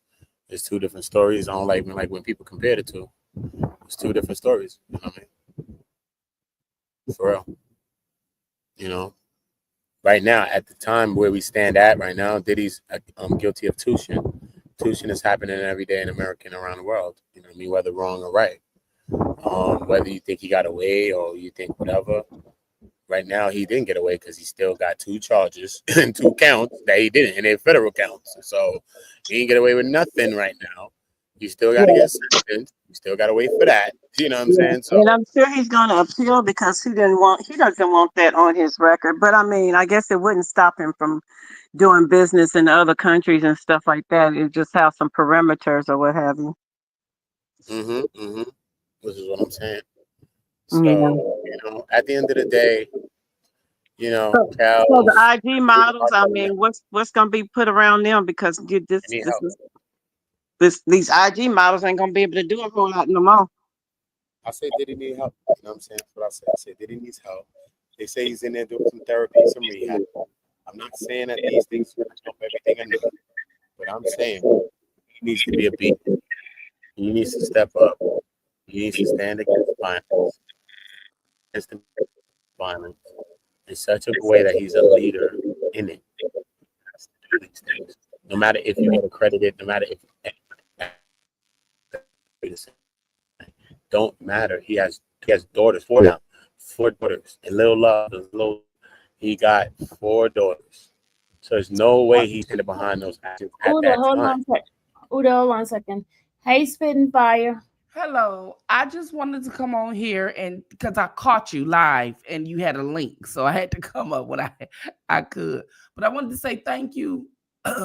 Thank you for going to the courthouse, you, Uda, and so many other content creators for going to the courthouse to give us accurate information that mainstream media couldn't sway the other way, and that you guys gave them so much competition and forced them to have to be able to tell the truth by you being boots on the ground. All content creators couldn't be there, but the fact that you guys came on your platform, shared the information, let it be reviewed, and get accurate information out there is a must. It was one of the things that I always say is needed. And so I just wanted to can't physically, but come up here when I could to tell you and Uda. I seen so many new content creators. I didn't even know some of these content creators existed until I seen the footage and you guys had the names on there, and I would go check them out and see what they got. Everybody bought their own information, but it was accurate information, whether they were for or against or whatever. But the fact is that they were able to do it, because when we don't do that, or content creators like you yourselves don't do that, mainstream media gets to sway the narrative to the public the way that they want it. But because you guys are now going to courthouses and coming back giving the people information, it's forcing them to have to be able to tell the truth or somewhere like it, even when they don't want to. But what they do is they try to grab other content creators and sway them to come into mainstream media to sway the narrative that way. So I heard you earlier. I wasn't able to get on, but it's a disservice to you when you go out there. Some of you traveled and you spend hours traveling, even if you are in state or you spend the hour to get there, or you had to pay for parking, or you had to pay line sitters and all this and that to get us accurate information. And then someone comes out and gives disinformation. That is a disservice to everybody. I understand why everybody is upset with certain people, but that is the reason why. It has nothing to do with jealousy. It's like, okay, I'm giving this information to people. That person giving it, that person giving it. You just decide to be the penny and turn your back and just do what you want to do. And it's a sad situation, but the fact that you guys did it and did it right, regardless of you was for or against Diddy, that was good. That was good content creating. That was good blogging and everything else. So I just wanted to say thank you. I know we don't talk as much as we used to or whatever, but I want to say thank you for doing that. Thank you, Uda. It's nice to meet your channel. I met your channel for doing it and everything else. But I got to get going. Thank you, Chat, for having me. Some of your people came over and watched it while you were there. It was an awesome thing to see Black YouTube coming together to bring information to the people. And I just appreciate that. Okay. Thank you. Bye-bye. Bye-bye. I appreciate you so much, and that's the most important thing, It's not about this and all of that. So if they heard about it and they seen me on NBC News or they watched it, listen to the things that I was talking about on my stream, that's a major part of what I'm telling them. It's just the how that we were all able to merge. And I was talking about these things on my live. Like we're on YouTube right now, beefing with each other. But out here, look, people are connecting in real time. Small content creators, big content creators, big news publications, magazines, everything. Everybody's merging and coming something right now. People that's mega lit is vibing with you like regular. And you know what I mean? And it becomes that. You see what I'm saying? So it's more about that for me. You know what I'm saying? How we was connected, how we was building, and that's something that I miss from the energy, you know what I mean? And I wasn't in to be for nobody, you know what I mean? It was about us all coming together, different people coming together on my channel. Some people cook Diddy, some people say, yo, they support him, some people don't know.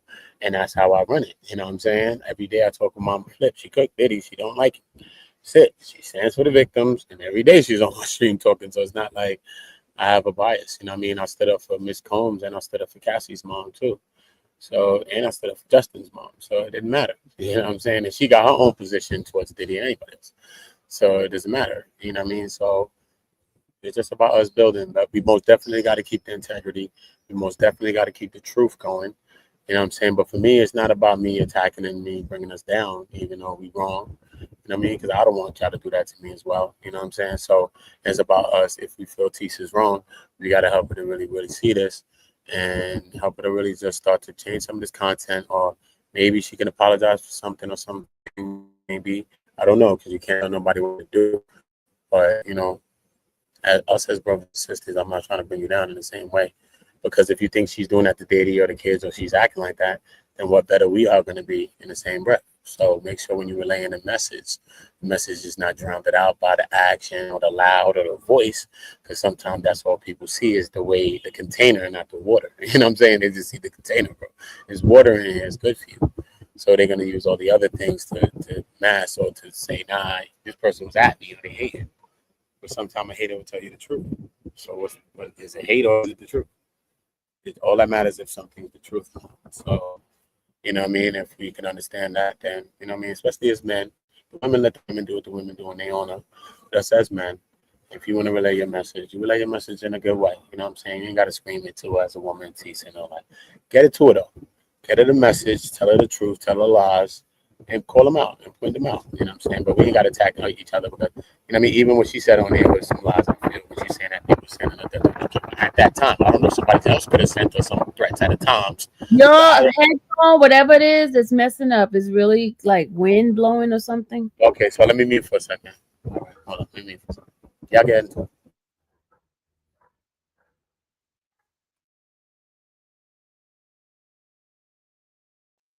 I'm just saying, we just got to help each other to win, and still going to sharpen steel. That's what I'm saying. Well, well, yeah. Tisa has to be able to receive information, and if Miss Sylvia approached her respectfully and in a a low tone and she didn't receive it then and became defensive, then I don't think she's going to be able to receive any information. Oh, I And didn't know that. I don't That's think that she's going to apologize or anything, because Nancy Grace don't apologize for nothing. Nothing. She just keeps on with the same already. And that's just who these people are.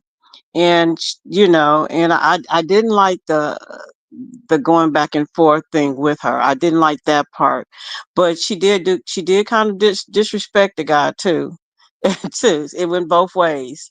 Um, yeah, but I didn't think that I didn't like that backwards and forth, because it to me just was looking bad. I know he had every intention to call her out, but then it started looking like he was bullying her.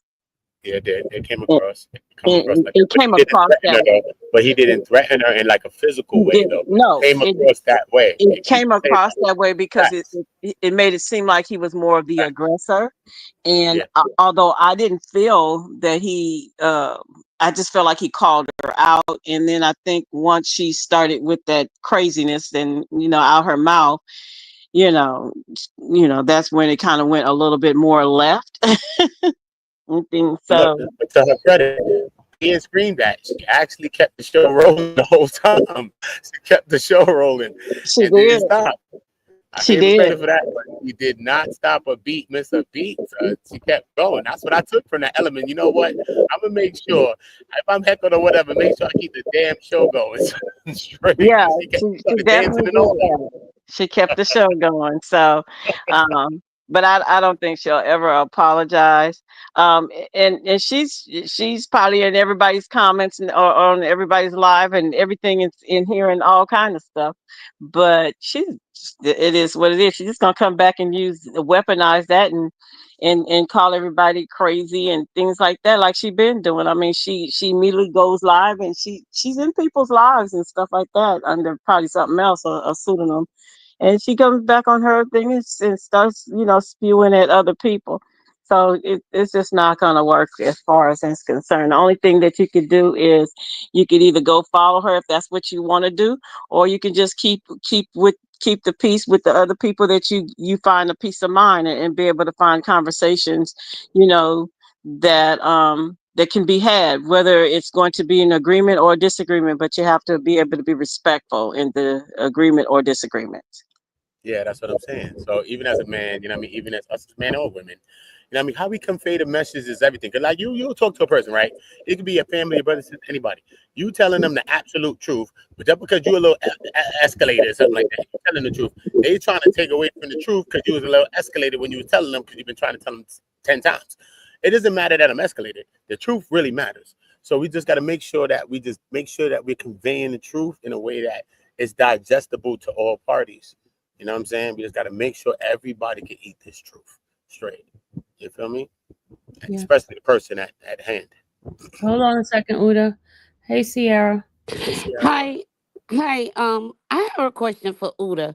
Okay, the charge that Diddy got charged with, right? That came in like the Jim Crow era with Jack Johnson. Jack Johnson only got 1 year in prison for those prostitution charge against his wife. So why that doesn't qualify to Diddy as well? That makes total sense. That makes total sense. But look, you know what it is as well? When it comes, it's not just the man act, you know what I'm saying? What also comes with it too Right, but is it's designed for black yeah. men, and Um and that's it why could I be. don't understand half of our sisters out here. No, Like, it was actually the White Slavers Act for the right, it's people the that were right, trying to take right, black but people. But you Jack know, Johnson is a black man, so yeah. technically it's a black man law. You could say, but you know what I mean. At first, it was supposed to be a white person's law, I think, I guess. But I'm supposed to be helping us, I guess. But Right, in some aspects. But it's not just that. What it comes down to is his record. You know what I'm saying? 'Cause we're dealing with the feds now, so it's really right, but your he record is has what no you're criminal thinking. record, That's right? what I'm saying. So he should be getting the lowest spectrum. I think he should probably get a couple of years probably out of that, maybe. If they want to say, all right, you already in here for a year, we're gonna try to stretch it, throw you on a little 5. Then you probably get a 5 if they want to stretch him, I get don't think crazy. it's going to be 5. But It's I don't not going to think be they're 5. gonna do that to him. You Because know what I'm saying? Give him a I couple spoke to the years. attorney. I spoke to his attorney. It's not going to be 5. That's what I'm saying. I'm just saying at max, let's just think worst case scenarios. I'm just saying. Okay. At a Okay. worst case scenario, let's say they stretched it to that because he has 10 months in, 10 months is a year in jail. So he got a year and they say, all right, cool, we want to get you a little longer. Oh, let's bang. They could do something like that. You know what I mean? Run them concurrent, run them consecutive. They could do all these things. They have the option to do these things. But more or less, they probably say, let's say they say 2. Or let's say they say 4. Run concurrent. 4 years concurrent. He already got a year in or so. You do a year and change. Maybe he could do a few months and come out. So all of those are an option. You know what I'm saying? Everything is an option. Probation, if it's less than, if it's 85%, it'll be probation. The thing about it is, I don't even understand talking about these people talking about they scared. He ain't stuck you in I don't know how long. What you scared of? They let people who unalive out on bail. What you talking about? They just put parameters around them. Look, okay, you can't go around you can't. I mean, honestly, like, I was a domestic violence survivor, and basically when he got out on bail, but he could never come around me, and then he ended up doing time. I think it was like 3 years, 5 years. He did 5 years, and that's because he had prior cases as well that had, he has gone to jail for those, as and I guess it's his pattern. But even when he got out of jail, I got a phone call saying he was getting out of jail. He still can't come around me to this day. And I'll be honest with you, that happened so long ago. If he was to come around me, I forgot how he looked. I mean, because people change over time. We was in our 20s. You know, at the end of the day, they use you against you to do that. So it's not like they making a claim against you. They're going to use you against you to do it. See, you got to phone. See, you're giving feedback. So I just think that all of that stuff is crazy. They let their emotions get so, instead of just saying, you know what, let's just go. Because they didn't even make a statement afterwards, did they? The prosecutors didn't even do a statement. No, because they lost. Usually when they lose, they don't make statements. Yeah, they got nothing to say. They got no. They don't ever. Only when they win, they do a statement. That's how you lost. Yeah, it's just like, let that man go home. Yeah. It just, I don't know. You know what I'm saying? At the end of the day, you're going to go with some stipulations, however it goes. He gonna have stipulations. He ain't gonna be able to do. He gonna have to do like What do you want to do? do some tests. He gonna have to do some tests. All of that. He's gonna have to different. check in. He gonna have to do a lot of stuff. He's got a lot of things going on with him now. So you know what I mean? Don't think that he just got away. Oh, but wait. If he gets time served, then he's not on paper, so he ain't got to do no test. Yeah, if he gets time served, then he's gonna be done. He's been in there for like close to a year. Yeah. Or if they give him 2 years, and he might say, and he got to do 85% of his time, he might say, let me just go and do these 2 years. I can't be on paper. Let me just do this little bit of time, get it out the way while I'm here. We have no idea, and then at the same time, he gonna keep. I have faith that because I don't know, for some odd reason, he probably was changing. That's, to me, just the things that I looked at or whatever. It looked like to me, this is before the case, all this stuff came down. It looked like to me he was changing in a more positive way. And I am not a Diddy fan, never have been a Diddy fan. I do like some of the music that he's brought out. His artists and things like that. And I ain't gonna lie, I do like the Ciroc. I do like that. And and Sean John, my kids wore all that stuff. So I like his products. But, as a person, I don't know him as a person to say I don't like him or I like him. I don't know him as a person. And and yeah, he domestic violence. But child, please. I know other people who did domestic violence. My ex-husband did domestic violence on me. But is he a bad person? No, he just made an error. He made a mistake. And he's and he's moved on in his life and he's married and stuff like that. And things happen, things happen. So I like him? No, I still don't like him, but it ain't got nothing to do with about the domestic violence. I just don't like him, period. I don't know. Maybe that's just me need to grow up. Who knows? But as far as if they was to drag me into court and ask me, yeah, I think he comes from a good family, he's a good person, and move on. That's just how I feel about it. So I mean, I don't know. People make mistakes all the time. Yep. All the time. I done been mad and hit my husband before. He ain't call the police on me. So that's just we all, we were born into a world of sin, we're gonna die that way. We can repent. It is what it is. We can But repent. we need to be able to. People can repent. People can find God. We can. Yeah. There's other people business to change their life. Rock and rollers, just all type of stuff. So you know what I mean. Let us be able to change. Let us give the chances to change. You know what I'm saying? He can be better and powerful than he ever was. He can be powerful in the ways that really matter now. You really start believing in God, start pushing some God on. Start standing against some violence. But some young men don't do that. Yeah. That's right. That's what he has to do. That's what he has Yeah. to do. I'm going to let y'all go. I'm gonna get out of here, and y'all enjoy y'all Sunday. Yeah. All right, guys. We've been on here for 3 hours and some change. Ooh, child. I usually do the 2-hour minimum max. Thank you, Sylvia. You're welcome. All right, Travis and Udo, you got last words? Yeah. I just wish the Cone family the best, and hopefully he get out and enjoy himself and his kids and his newborn and live his life and cherish the moments him and his mom have on this earth, and don't care about what the other critic says. The things apologize for what you have done to yourself and God. And also, if you can, reach out to the ones that you heard in the past. It don't got to be this year, next year, but see if you can sit down and have a real conversation without having the government getting in your business, and take care of things that way, so you can have some kind of relief, because to get to heaven, the government not going to help you get to heaven. You got to save your own soul. You got to repent, things like that. So, I hope that guy see that. And not only this, Didi, I'm looking at other folks that have trials and tribulations in their time and things that happened back in the day that could come in. Can you repent and say, you know what, I was wrong, and for that would cause me to get to this point where I shouldn't be in life. So that's all I got to say. Thank you so much, Travis. I had to unmute. All right.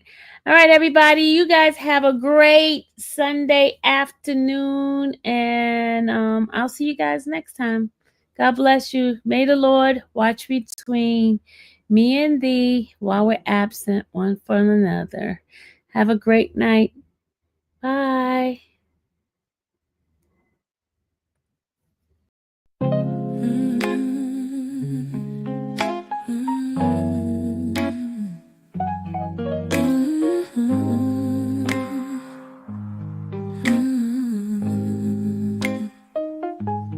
Thank you for watching the infamous Sylvia channel, where laughter and fun make up our panel.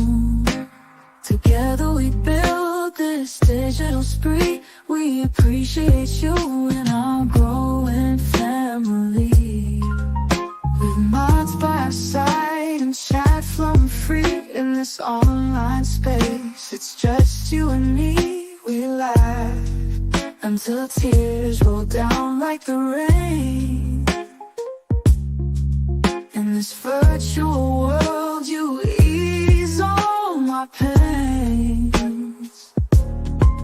We're a family, not not just a show. Every click and comment makes us grow. Mods and chat, keeping the vibe so right. Together we shine like stars in the night.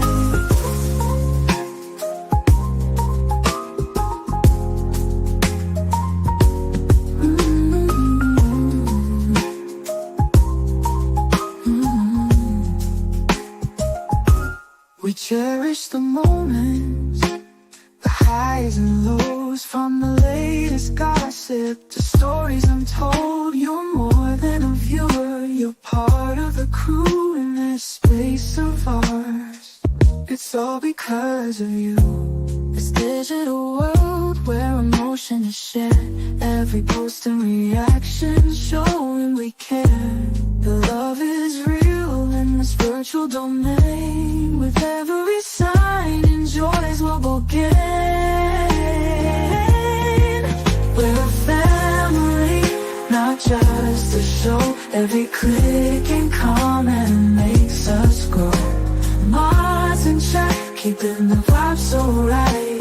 Together we shine like stars in the night. We're a family, not just a show. Every click and comment makes us grow. Mods and chat, keeping the vibe so right. Together we shine like stars in the night.